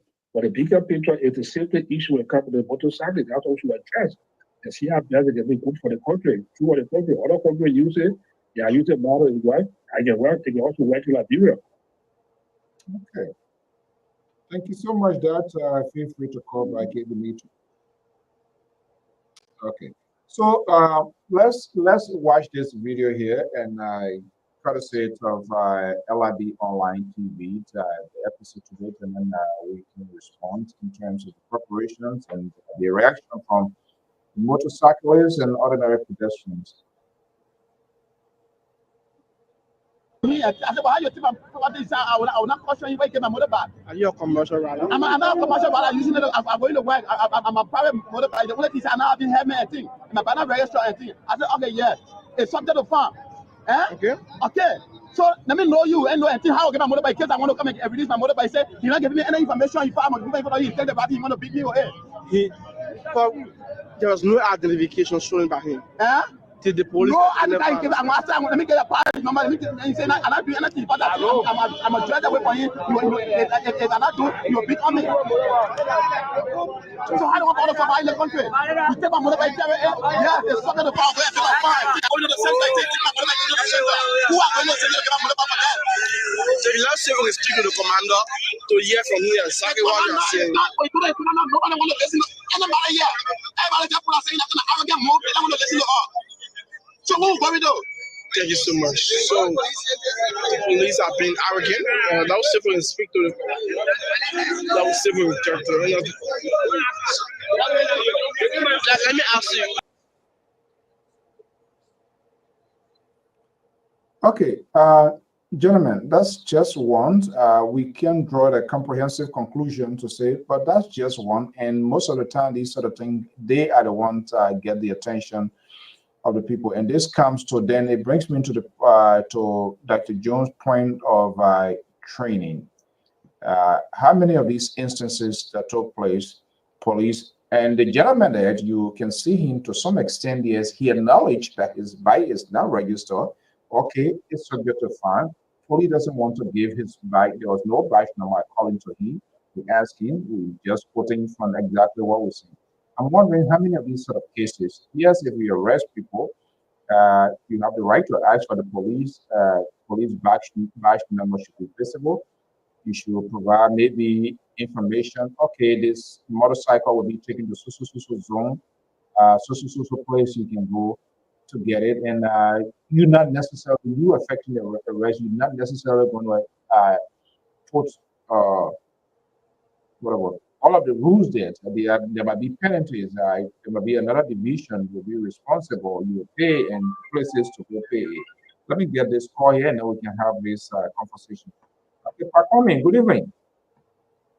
How you doing, sir? Good to have you here. You too. Yeah, let's hear you. Well, I heard the police, security, safety, helmet is not enough. It's part of the safety.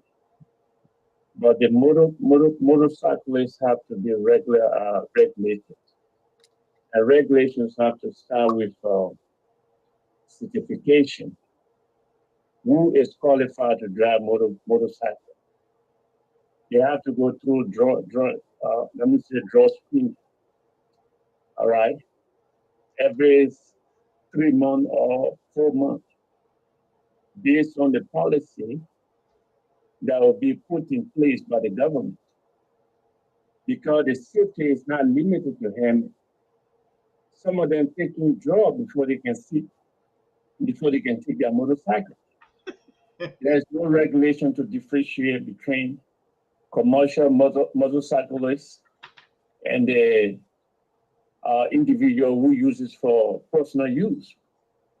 So there have to be a regulations. And the police cannot function. I don't care what number of police you have or what policies that may be. Police cannot function without three major things. One is mobility, and the second one is communications, and the third one is a policy or regulations that is given to police.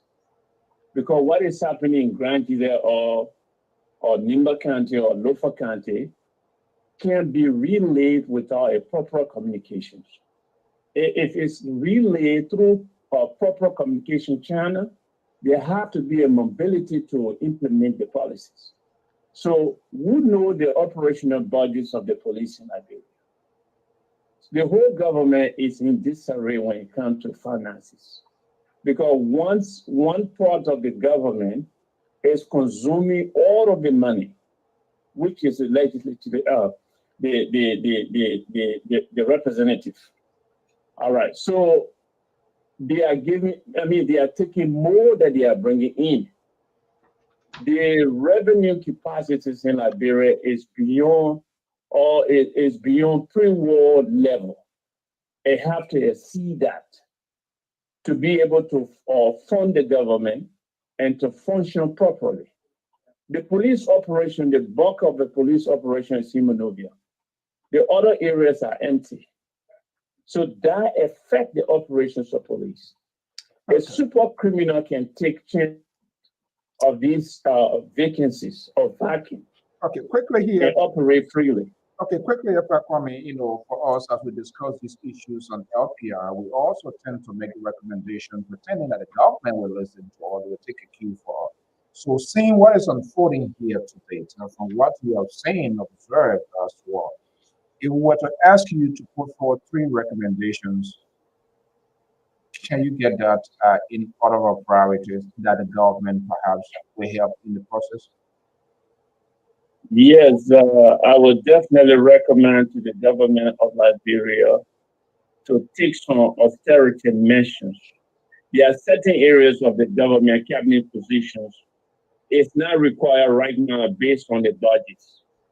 All right, and Liberian government have to be very blunt to speak to the population so that they can speak to their various representatives to cut down their own salary. It's very unreasonable. It's not necessary. Does not include benefit, which is the housing salary, the driver pay, the cook, and the gas salary. So all of these things here plus the cash value that they are taking, they are sucking the budgets out of the government. And government has no way of bringing in the similar amount. All right. So I don't care what you do, the government is going to experience what is called budget shortfall throughout. So it will, it will impact the functions of the government in every sector, especially the security. Nigeria need more than what they have right now in terms of police, in terms of army. Okay, it is a war-ravaged country that many areas are disconnected. So when those areas remain disconnected from the mainstream Liberia or mainland Liberia, they will become an harbor for crime from neighboring countries, Guinea, Sierra Leone, and Liberia, or they will become a transit for drugs. So that will ample the operations in Monrovia. So I will recommend to the Liberian government to get rid of certain positions in Liberia. For example, the NSC and the Special Security Service, I said this before. The NSC they are giving a lot of money. Their functions go beyond Liberia. That was the policy that put NSC together. So they have special security forces. Liberia is a 47 square mile country. The NSCs were there when they slaughtered Tobo, when they came for Dole, all of this government being assassinated when they were there. So let them train the SS or the NSC and get rid of one. So because the NSC is to gather an intelligence beyond Liberian border.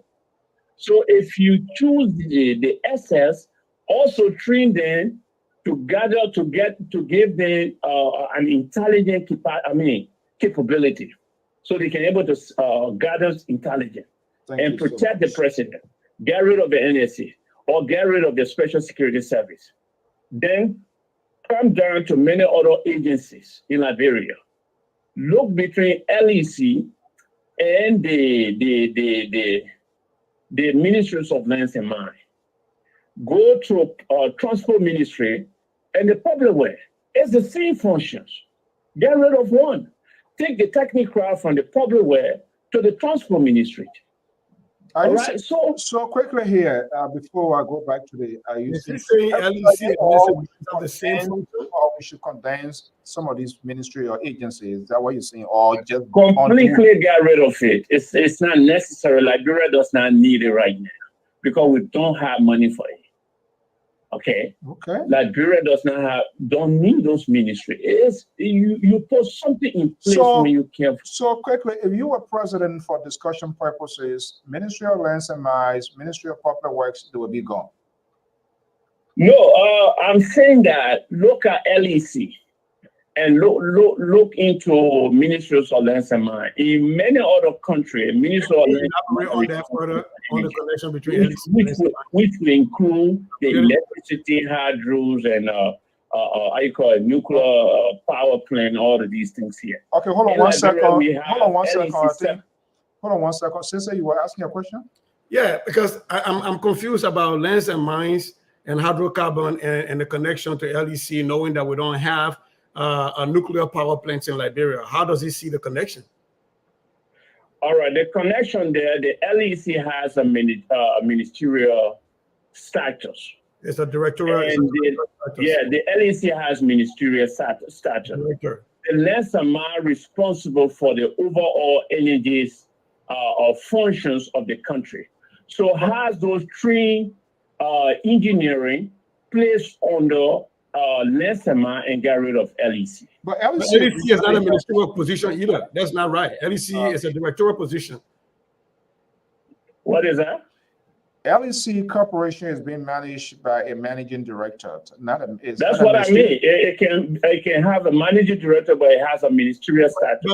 But in 1975, gave an autonomy status to all of these corporations: the National Social Security, the National Port Authority, and the LEC, and those include LBLs in 1980 something, 83 or 84. Okay. So this area has a ministerial status.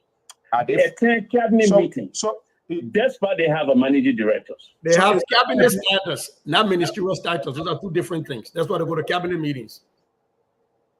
Okay, it's a convoluted one, yes. So is it because they're attending cabinet meetings?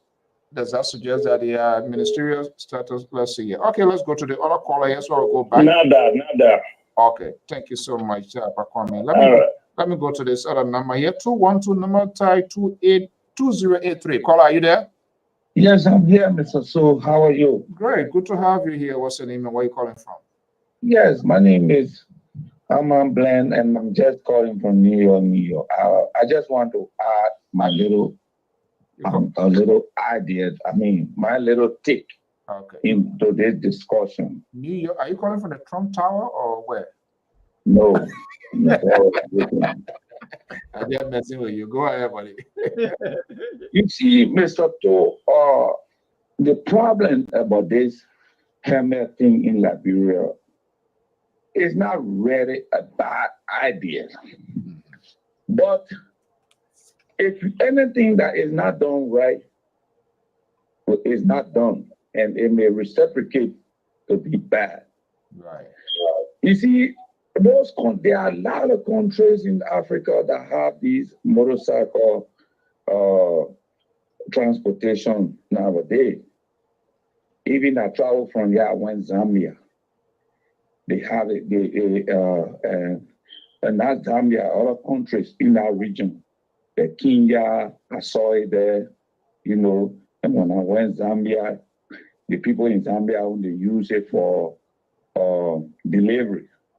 I didn't really see it as transportation, only delivery. But they're delivering goods and services, stuff that you order, motorcycle mail, just go drop it to you. But the thing here is, if you want to enforce such a law, your transportation system has to be intact. You have to have options of transportation. Right. When you have these options, even the motorcycle themselves will go out of business. For example, when I went to this country that are near me, the people have Uber. Beside Uber, they have taxis, regular taxis. They have mini buses, regular buses, and they even have trains that go cross country. No. So the options of transportation are too many. They even have boat transportation. But we don't have these options in Liberia. So for such lot of everybody now, what they I see, when they depending on motorcycle. So if you want to enforce such a law, you should have options. But even if we have the option, we don't, and what stopping up for even having options is also no road network. No road network. Because if you want to have transportation option in Liberia, where's the road network? Right next to Africa, the people have Uber. Ghana, most of those countries now have Uber. Except you tell somebody about Uber in Liberia, they don't even know what it means. So there's no option. And when there's no option, we are stranded. And in that strangulation, you want to enforce such a law, it won't work. Look at what the interview, the video you played. The gentleman was saying, even though he's breaking the law because he's not registered, he don't have helmet. But the police officer that taking a motorbike refused to even identify himself. That's corrupt, that's stealing right there. Because when he carry it, not seeing no more, he go and sell it. He finished carrying that motorbike. He won't lay on it no more because no trace. There's no way to trace him. Okay, thank you. You see, so the problem here is I think we get living from either the fire to the frying pan or from the frying pan to the fire. Oh. And that's what can happen when people feel that they know too much. Imagine we had a railroad from Monrovia to Monrovia. That was a good option of transportation after they closed that mine. Because government who are getting one old train here from one of these countries like China, Taiwan, and put it over there to run from Monrovia to Mana River. On that whole route, you will have passengers for bombing from Belepetan, from Dimen, from Gogala, all those regions. You have passengers dropping there like market, banana, charcoal, and things until they go reach and come back. What they did, the ruler, all that iron, they sold it. That other option have been gone. Okay, Amadou, thank you so much. We can stay here forever, Mr. So let all people talk about what I see coming over there. I see real trouble. Instead of rescuing people over there, they're now going to do the opposite of rescue. Thank you. Thank you so much. Okay. Are the options when it comes to transportation in Liberia limited, gentlemen? But that was not even a conversation. And let me just first register, Mr. So that in the future when we play videos, let's play the whole video to hear the whole thing. Because people are forming views based on a clip of the video without hearing the police officer view, because this journalist said, let me go and interview the police officer. And so people are now forming opinion based on just half of the video. Because the man even in the video did say that he violated the laws. And he said it's a fine, it should be given a fine. In this country, but in many other countries, there are certain traffic violations or other infringements that require them to impound the vehicle you're using. So I would have hoped that we listen to the police officer to have a holistic view. Other than that, you get people that form views from a half of an information, and that is what is happening right now. But the conversation was not even about limitation. I don't think the police is saying that nobody should ride bike anymore and that motorbike should not carry passengers. So they're not removing an option. What they're doing is installing a safety measure in the option that already exists. So I don't know how we got here. And I will be remiss if I allow my brother Breakable Power to come here and treat it play like he on the closing argument or one of these conspiracy network where people sit and allow them to throw their thing and just let it keep going. I keep telling Breakable all the time, you have to be able to stop generalizing your side down here. And he says, and I've told him too many times that at some point in time, you start to lose relevance, and it's a bad thing. Because never have I sat on this platform to say that George we are building the market kitchen was a bad thing. Never. I argued, same way I'm arguing here, that there has to be a way when we do these things to get people to understand the values in them, to go there. Now, people don't belong on the roads. I was even here talking about when they clean the red light market, they form bodies at one point, their bodies in the red light market among the trash. That the people need to move from there because they're not safe. So when the likes of Breakable Power get up in the morning and they look for places where people just drop things in their mouth and they can't even digest it and just go and vomit it out somewhere, my name will move from your mouth cheek. You're supposed to know me about that by now. I haven't said that. Yeah, 1 second. Okay. One sec. Okay.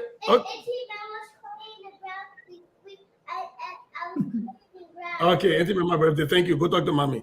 I can't report the mission of my Jaga. So that breakable lawyer. but look, I will put this out here.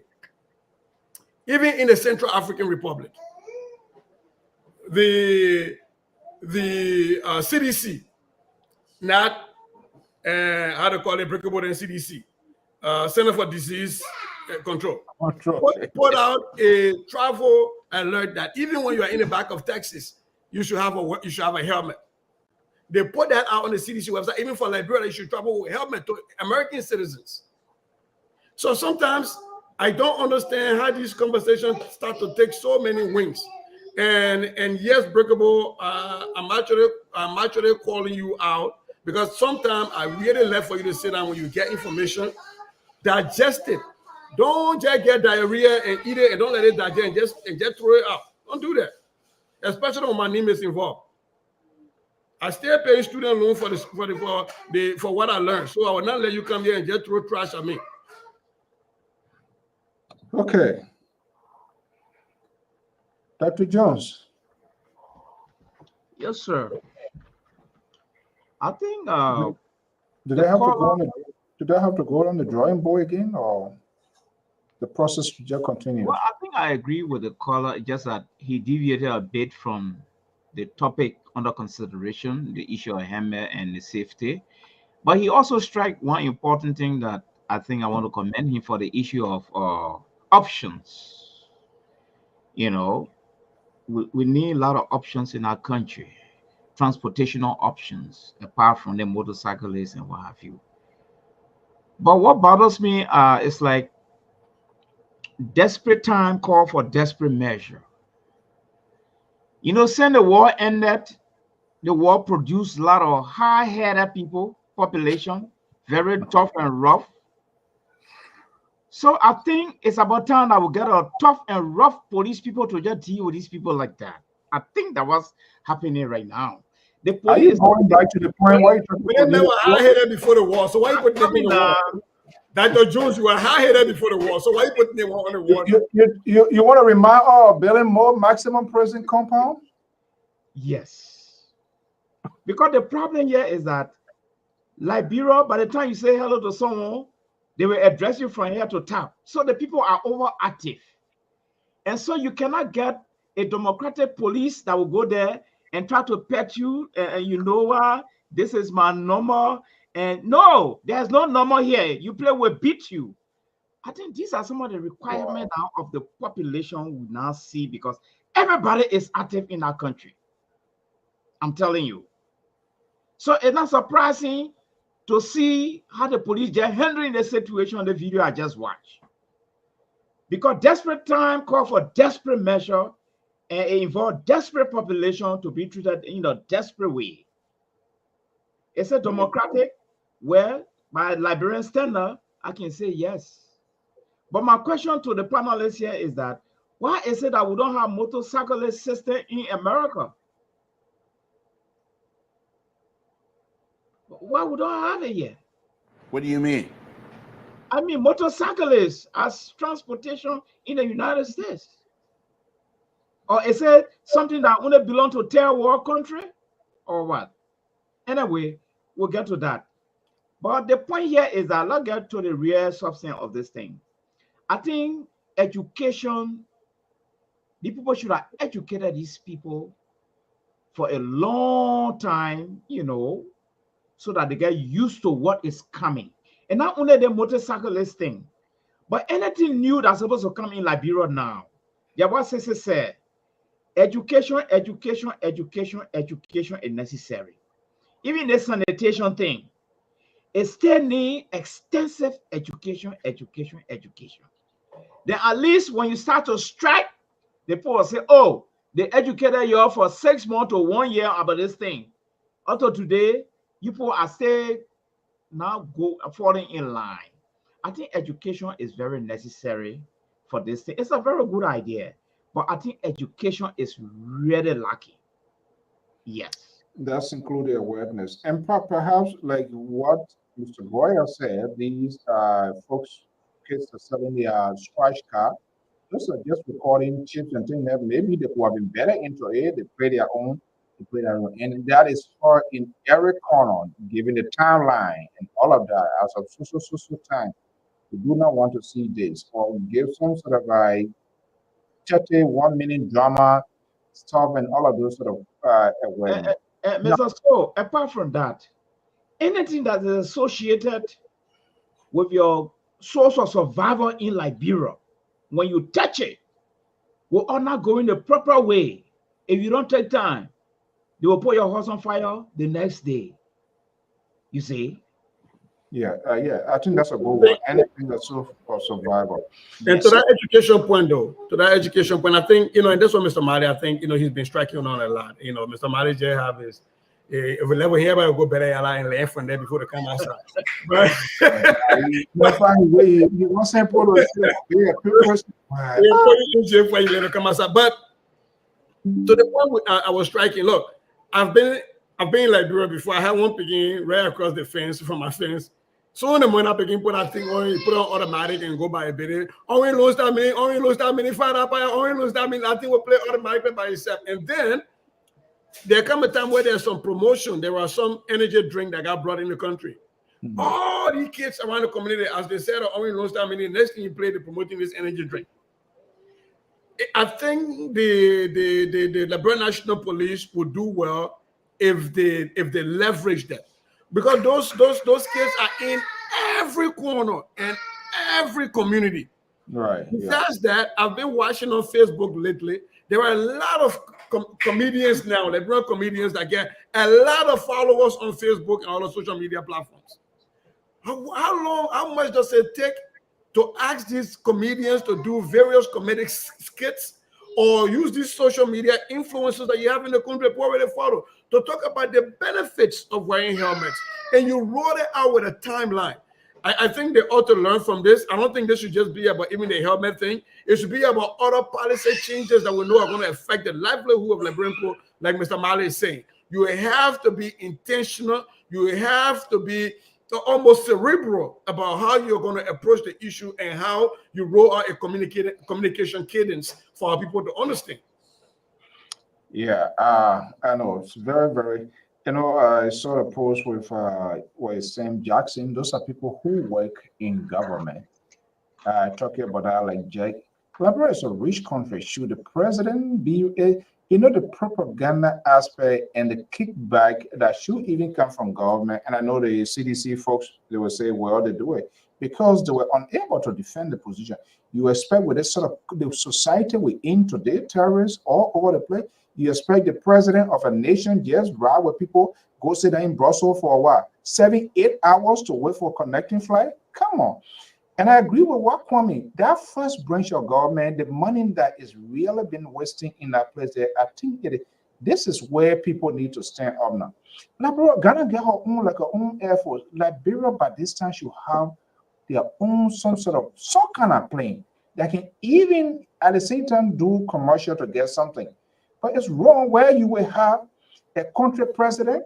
The other day, one of my Americans said, oh, I and the Papa were on the same flight. And we sat down to the play, and everybody passing by, anybody can go and blow somebody out, and they can even kidnap the president. Of course, we are in a volatile war society. So the issue of the president writing this, you know how many people are alive? When the president travels, you have more than 10, 15, all government officials, and then you have to just everybody, people picking up people from Ghana, picking up people from maybe Morocco, and all of those places, and everybody just bunch up. Then you go to Brussels, you wait for 4 or 5 hours to get another flight. No, I think we need to grow as a nation. The country, the country is poor. The country is not poor, except things have been wrongfully allocated, and this is what get the country to be what it is. The Labour would never say that, even though he's a Washington, but they would never defend those sort of. They would never strategically defend this sort of position. And this is why Marley Jones and myself taking on tonight. And he's so perplexed right now. He's uncomfortable. He wants this program to come to an end because he does not have a talking point with us here this evening. Look at Keto. Look at Keto. Wow, private jet. Look at Keto. Look at the other. Look at the other. One more missing from the Holy Trinity, right? Breakable Nako, Keto Nako, waiting for 3010. I'm serious. They just the sedition. They didn't just know how to defend it. They were just making kafria on people that. Of course, the president. Nothing wrong with that. Nothing wrong with that. You expect the president and people to be all kinds of people who they passing over of a country president. So, Mr. So, I want to thank you very much for this evening. You are not running the show. You want to leave, you can go. I told that's you. what I'm getting ready to do. I said thank you very much. Oh, okay. I rather take you off. I'm not done yet. I'm making my closing. No. I'm making my closing. I'm allowed. You what? I'm allowed to make my closing.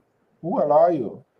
Mr. So, you're not running this thing like some kind of gulag or something like that. This is a Liberian public radio where we all have freedom to speak freely.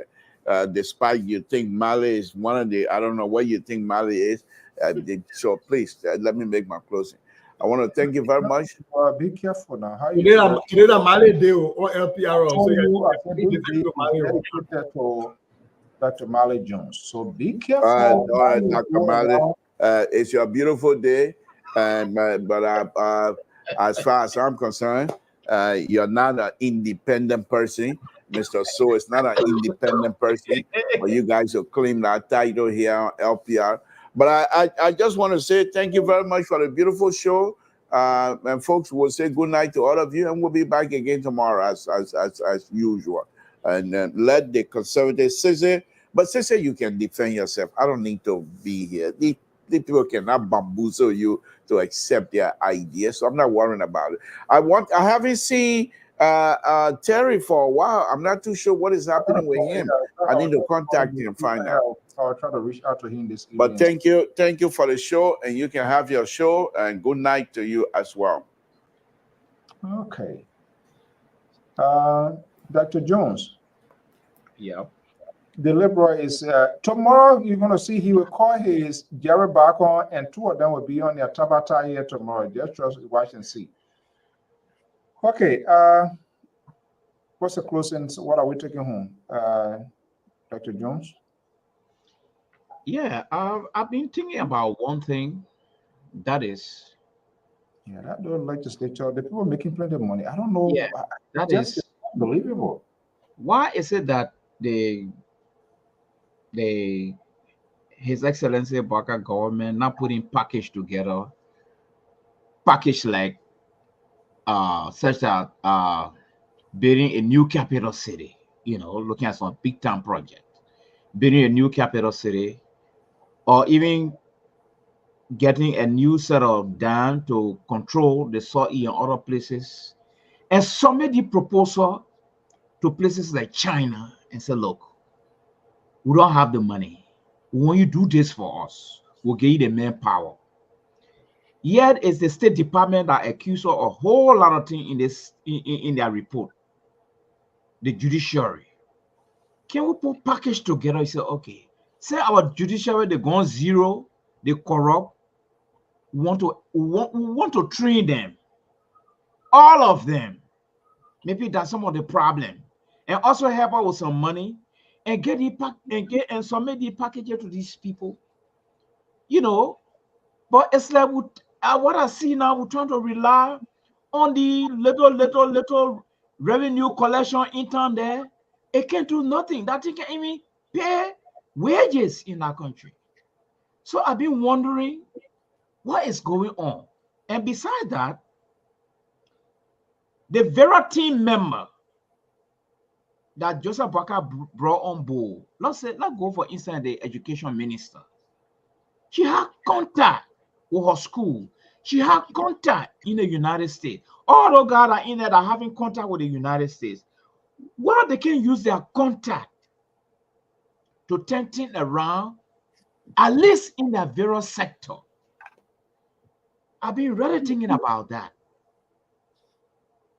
Thank you. Okay, Mr. Boyer.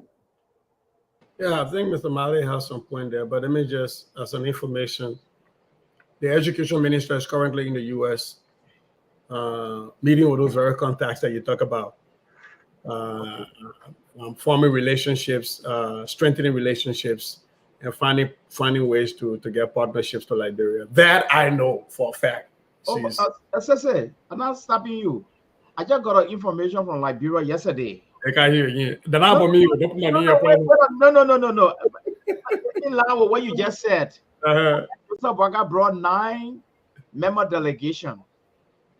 And the 9-member delegation they brought just for acquaintance. So some people in Liberia said, wait on, they just pay people away for acquaintance. I know you're coming in trouble in my talk here, but you must say not even going, and I even went that way with you this evening. I told you I will not disagree with you today because today that you did. But I wanted to start with that point because I do know that the Minister of Education, Dr. Jala, is in the U.S. and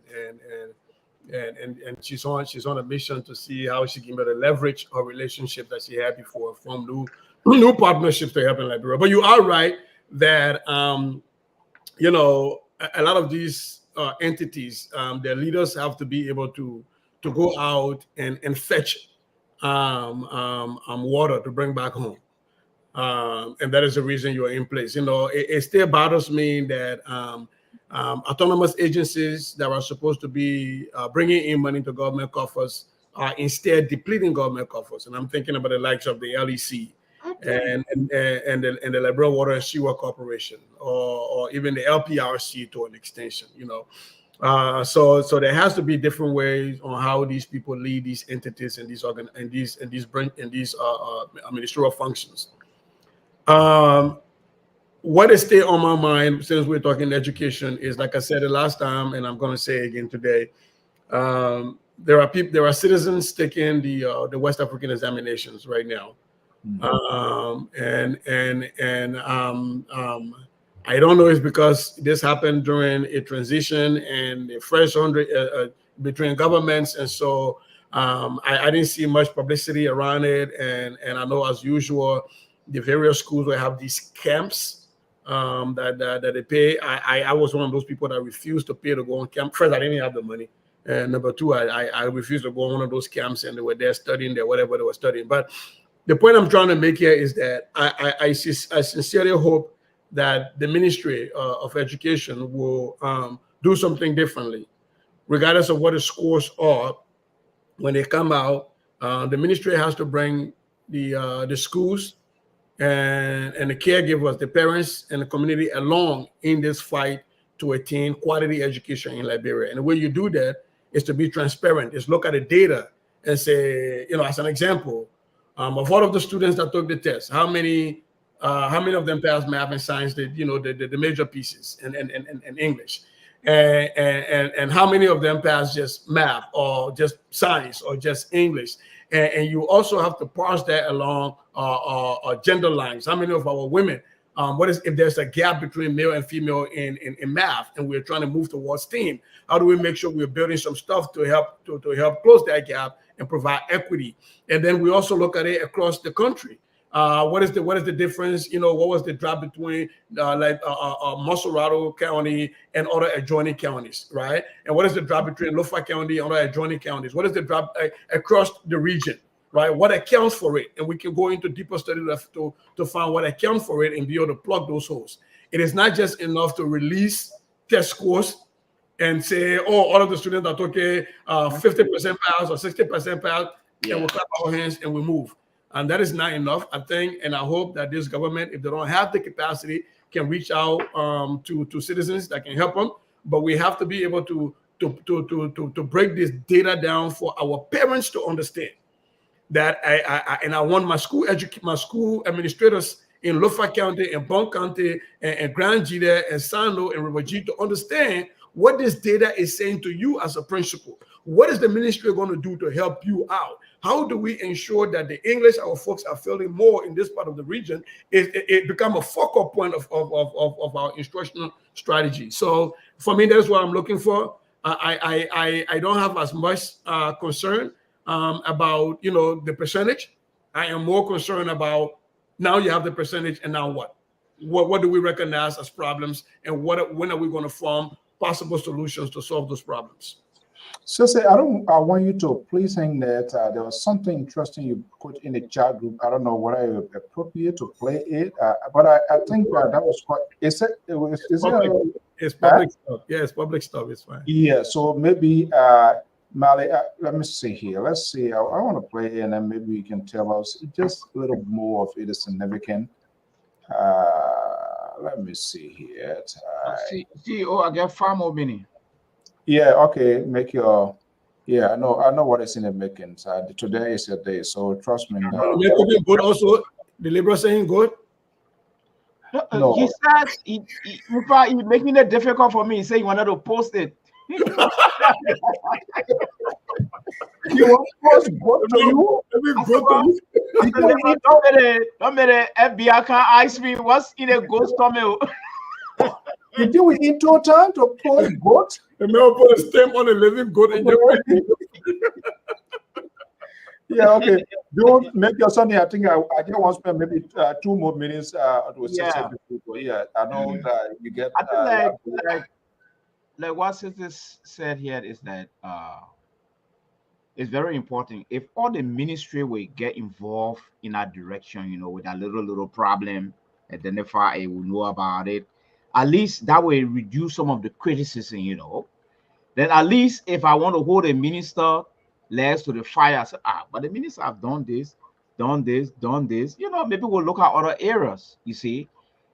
And lastly, those who in government actually using their initiative, to bring something to their various department is very important. They can get the President Boakai. I'm very sure if you go to him with a very good idea and a good proposal, he can get you a recommendation letter. So, okay, my son, go abroad, go and try our government. I'm very sure he will do that. But lastly, back to the War Crime Code. Jesus Christ. The War Crime Code. Come from with that one again. The man say you get 2 minutes, but coming open War Crime Code. The War Crime Code is very necessary. It almost like a helmet thing. It's very good. But the timing, I've been doing my research, looking at the timing, it's not correct. I see you guys. Yeah, they on the time. I don't know where you are. Okay, I will see you when I will see you this weekend. All right, sir. Thank you so much. So yes, let's say back you 1 minute. Let me see what I able to get this here. Folks, just give me a minute. Let me do something here quickly here. And I'm just gonna create a little cover space here, and then I'm gonna come right back. Just let me see here. This is a no. So why is it doing this? Why is it doing this? Okay, you guys just bear with me here, and then I'm gonna come to this. I want to do something here, but guys, Jesus Christ. The Liberal is doing his Liberal thing here this evening. Okay, I think this is it. All right, here we go. Okay, let's do this here, and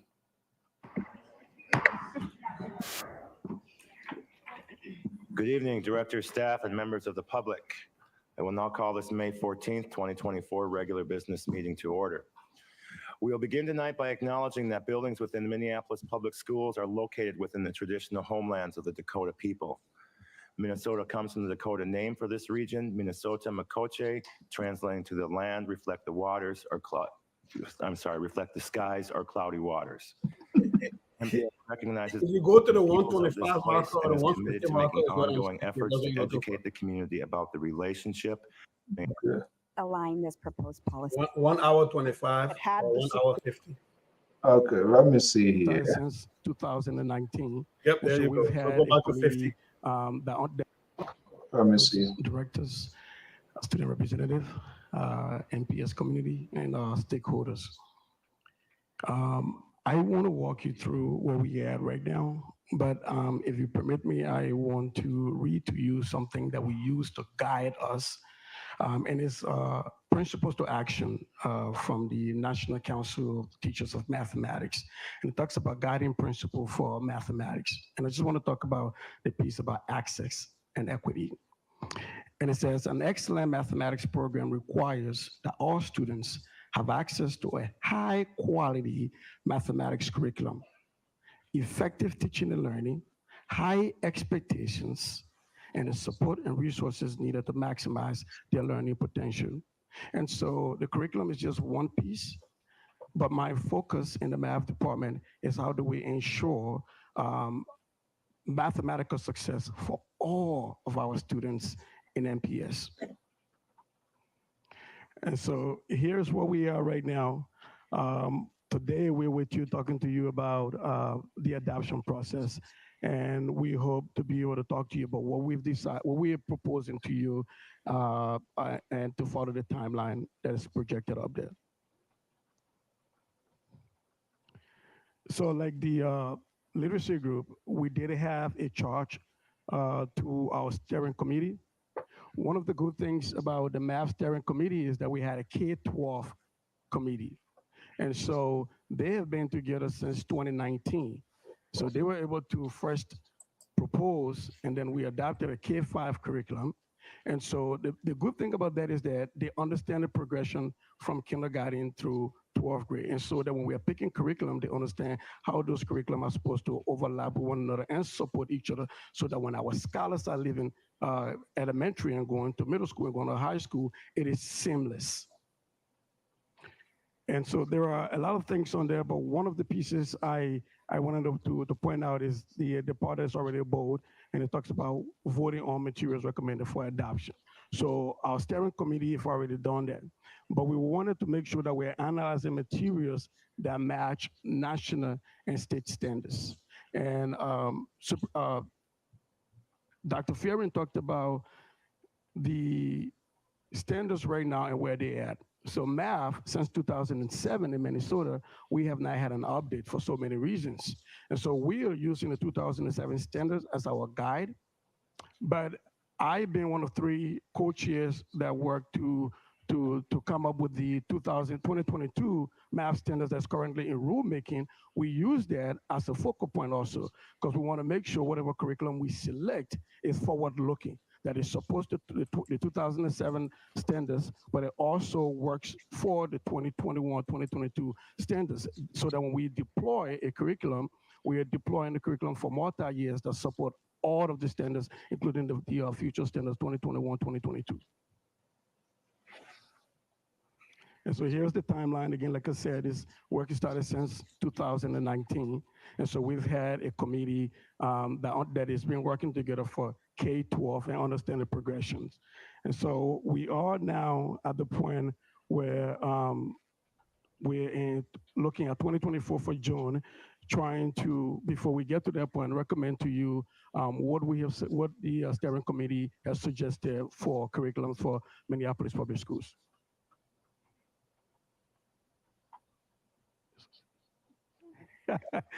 So these are the sites that were selected. We piloted 3 curriculums in 6-8 and 2 curriculums in 9-12. And you can see those are the sites. Some of our sites were using different curriculum for Telescope, and Telescope is the accelerated math programming that we have in MPS.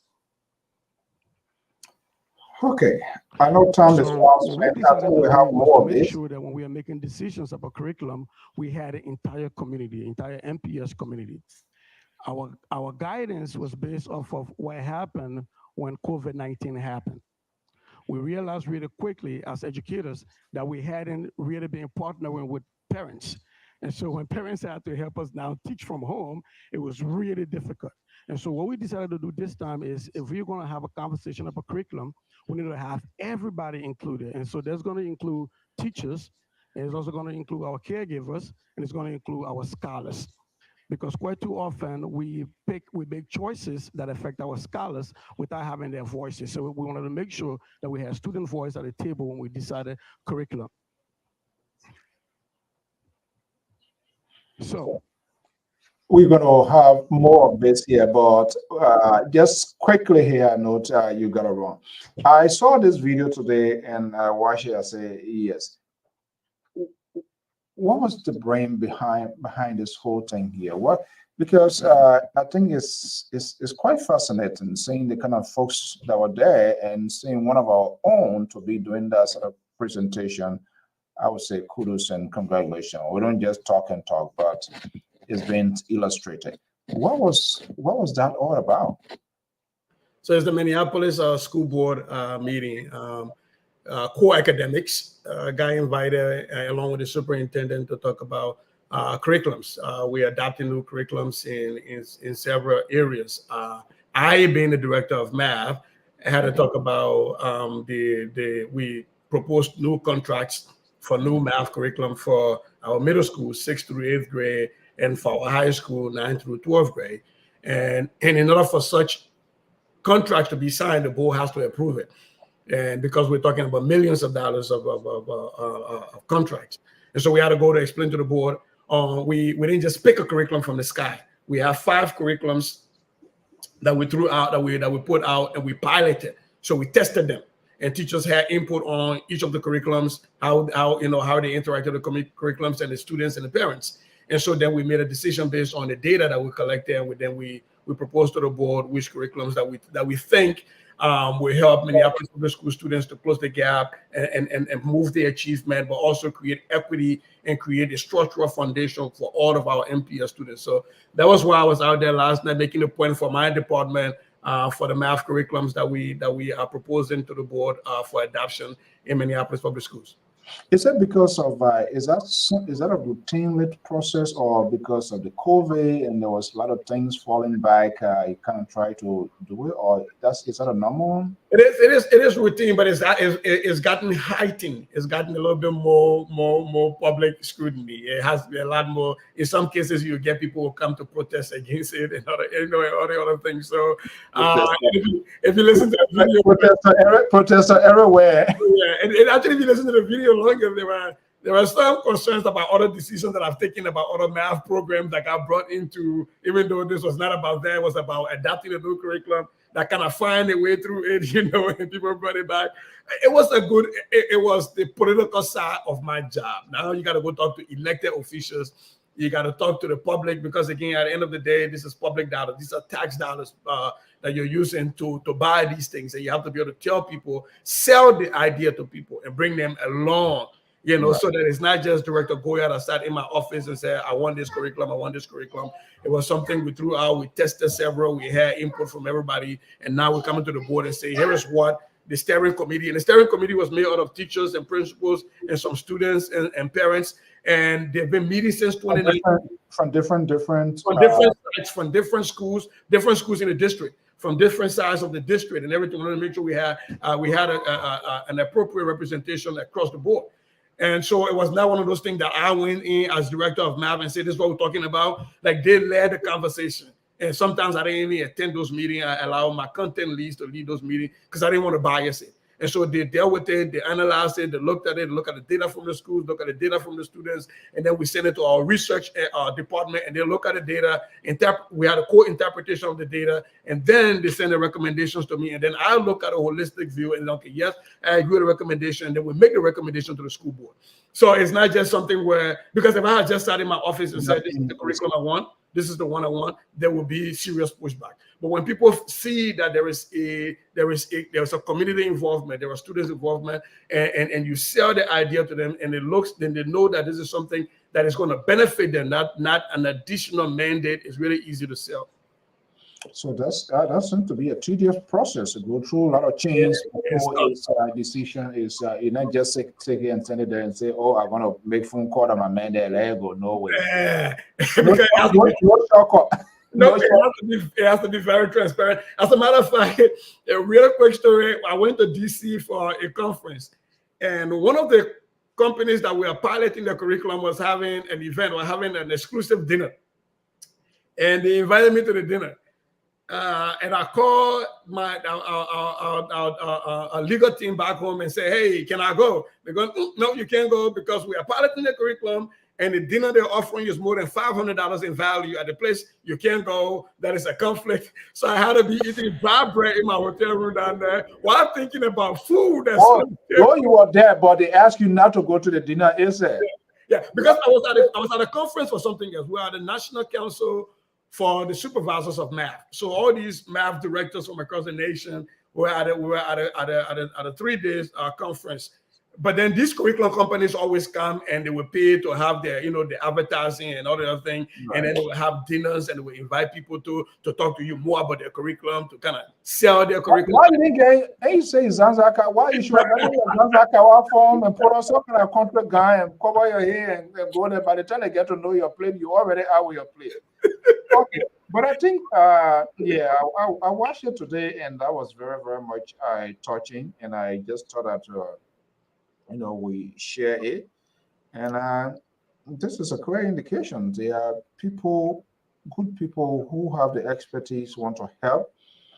And because maybe they are not from the same size, it is why it is. But how is the conversation going with the MCS's authority? It's okay. I haven't talked to the superintendent in a few days because I was getting ready for this presentation. That's one of the reasons I actually haven't been coming on LPR for a while, because we had to have all of these data. We have to think through so many scenarios. We had to cross our T's and dot our I's. We wanted to make sure we had everything ready. So that was why. But I haven't been in touch with them lately. But I do see that he's been making some visits at some sites, and I'm hoping to connect back with them. But you know, I'm hoping some of these things is what folks will start doing, right? And when I'm talking about the data, for example, coming from YA, it's like you host these kind of press conferences and you talk about what you see. Nobody holding you, nobody's going to blame you and say you're the reason for the failure. But you talk about what the data shows you. And then maybe you even put together a working group of citizens, of educators, and say, look, here's the YS score. We're not happy with it. In Lofa County, what you think is the reason? How can we move forward? In Bon County, here's the working group. And you bring all those working groups together and have a national working group to look at these things. People want their kids to have quality education. They want to be involved in the conversation. When you involve people in the conversation, then everybody has a collective share of the failures and the successes. So then when we all fail together, we talk about that failure differently than if you, Mr. So, fail, and we now have to come and be on your back. I would talk about that a little bit different than if it was LPR collectively that failed. Right. And I think that's where people are missing the mark, and that's one of the things we keep pushing. Is in leadership, if you bring everybody along, nobody's saying you can't make a decision as the head. I'm director of math. There's a lot of decisions I can go, hey, as director of math, here's what I've decided, and here's the rationale behind it. But that's very far and few in between. Most times I like to bring people along and listen to them, and sometimes change my mind after I've listened to their rationale and say, okay, yeah, I was thinking this way, but I think it makes sense, and let's go this way. Because you do that, you get people to buy into your vision. You explain your vision to them. They buy into it. They follow you along the way, and they're easy to find mistakes. When you start to make mistakes, they'll find them out and point them out to you before it becomes public. The other way around, if you're not doing that, they just say, oh, they meant you know everything. Okay, well, wait till you get to the public, then he will see. And you get to the public, then, you know, stuff pop-ups, and then you look crazy. Sister Goyot, thank you so much. Congratulations just for that presentation. I think it's remarkable to see Labra man from Rofa. Roma man from Rofa. I know what it's something and set among those people to listen to it. To listen to you making that sort of presentation is remarkable. And this is why our country, we need to encourage, we need to have this sort of conversation. The reason America it is the embracement, the integrations of immigrants, people from different walks of life. That will make this country so bad. But because of the politics in our country, once you turn your back, when you're sending money, they ain't get time for citizen business. I get one naked $10, then $50, and they put naked behind it. But when you want for you to do something, they said, "Oh, that man, he left all year when war fighting." When we were here, you know. But I think we have to undo that. It is immigrant that built this country. We want to counter that. Thank you so much. Proud of that presentation. I appreciate you, my man. You know, you're one of my cheerleaders. I didn't even think the video was going to come up, but I appreciate it. I saw it. So I came today in the chat room. Boom! I said, "Okay, I know what to do." I'm very grateful, though. I don't want to take that for granted. I'm blessed. Some of those tables is the first time for a Liberian. It's the first time for a Lufian, a man with a heavy accent, with a heavy name like Yoruba. So I don't take that lightly. I think the ancestors are watching, but I'm blessed. And like I keep telling people, every time they put a table, we will take a chair and sit there. And when we sit there, we'll make sure we understand that we bring a whole nation along with us, and we have to do our best when we're in those places. Because if we fail, people will say, we try one Lebron, man, he do good. You just supposed to do for so many Lebron people. So exactly, and that's part of the thing here. We have to support, and this is what is lacking in this community, and this is being sort of cross-pollinated into our own country. This sort of crack kingdom war, and not inside, nobody should go there. When our people, when they are doing good, we must celebrate them, we must cheer them, we must be proud, because let me just confirm, maybe I sent that video to somebody today. Yeah, I sent, because sometimes you have to bring people to a convincing point. He said, oh, yeah, I see that man the way he can talk. Okay, he's talking now for nothing. So I said, oh, you think they're talking about for nothing? You got to make people to be convinced, and by that, either by visual audio or something. And this is how people can get to know. So when we come here, folks like you, we're supposed to be paying you to tap into your expertise, but it's out of the love of the country to provide. And we're having these conversations every day. Now, there are thousands of reasons for people to believe this. Reason this guy, when he comes here, he education. It is what he does for a living, and this is why he wants to see the best out of it. Crown Master, okay, chicken for you. All right, I'm gonna look for the goat. I think the Liberal Party got the wrong address. You were sending it to me here. So let me go look the bill by for the goat. Have a good night, Mr. Soda. Okay, thank you so much. Okay, folks, that does it. I'm Alfonso Z, and so I would say thank you so much for joining us. Hey, SJ Johnson, thank you so much. Alice, good to have you here. I always follow the program as well. Thank you for all what you do for the community. These things are very tough. It takes time consuming, but people are always try to do this. And we said Dr. Jones is the guy for the night.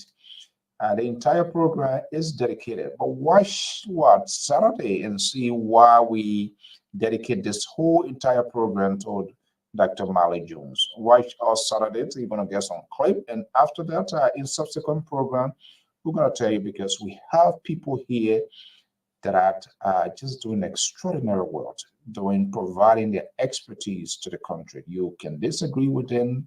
We can have all of the argument, but we do it not necessarily to appease people, not what you really want to hear. Some of the things you do not want to hear, you do not like it, but we are on obligation to say it.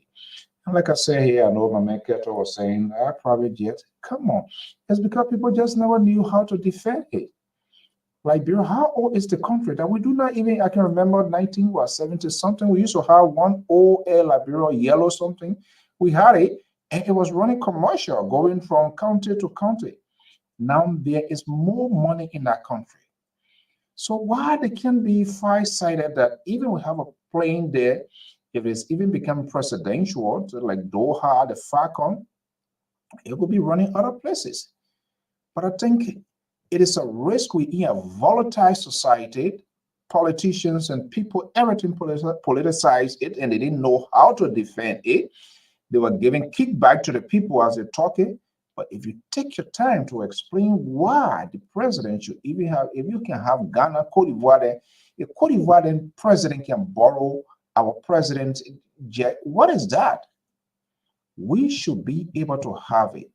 These people in our Capitol building, they are making too much of plenty money. For whatever reason, God one knows. See what has been portion to them. So why should a president of a nation should ride any kind of commercial plane and go sit down to Brussels for 4 or 5 hours, go to this other place and sit down there? You don't know what we are in, a volatile world. Anything could happen. We need to understand that we are in the 21st century. When the president of Cote d'Ivoire, when he's ready, he gets on a plane, he goes. And that plane should be the Minister of Foreign Affairs, who is the doyen of the cabinet, more or less, more important, represent the presidents on national conferences. You see, FO1 here, when Joe Biden don't go to, what his name, this guy, he gets on it and he gone to talk for the country. We can also do that. That's how you are respected. Now, every time our country president, it just other people, they were doing it and they were unable to explain the reason. As other people got upset, they were unable to justify the security risk it even posed to the president, right? With everybody passing over the president. You don't know who want to take whatever thing from their back pocket and just blow your president up because the country is unable to maintain her president. There's nothing wrong with that. We can find the resources. There are plenty of money in that country. Unless the people can stop being corrupt and is being used wisely, we all will do better. I know this one is you're gonna go to everybody and say, oh, private jet. But hey, I'm just saying it as it is. I want to be president and sit there and go to Morocco Our country can buffet your president, kidnap your president, then you start doing what you began to negotiate to make ransom to pay crazy money when issues are being avoided. We just need to sit and have a country. Only when people begin to do the right thing, the people will understand. So these things is just not only for one person. As you set the pace, you set the stage, subsequently for another incoming leader. But if we cannot have an honest conversation as to how our country can survive, what to do, how we can make a better nation. You only want it when you are there, but you do not want to pave the way how to get there. Then that's what the problem is. And if you are unable to give reason, even when people are upset, people are mad, to give reason what you are doing, then it sends another mixed signal. So unfortunately, there are folks in the public relations, they are unable to, when people say it, they say it back to them. And once that is done, you get people upset, you trick out a lot of unbearable situation and become a problem. Until then, folks, I want to thank you so much. Have a pleasant day. And by God's willing, we'll be here again for more programming. Bye-bye.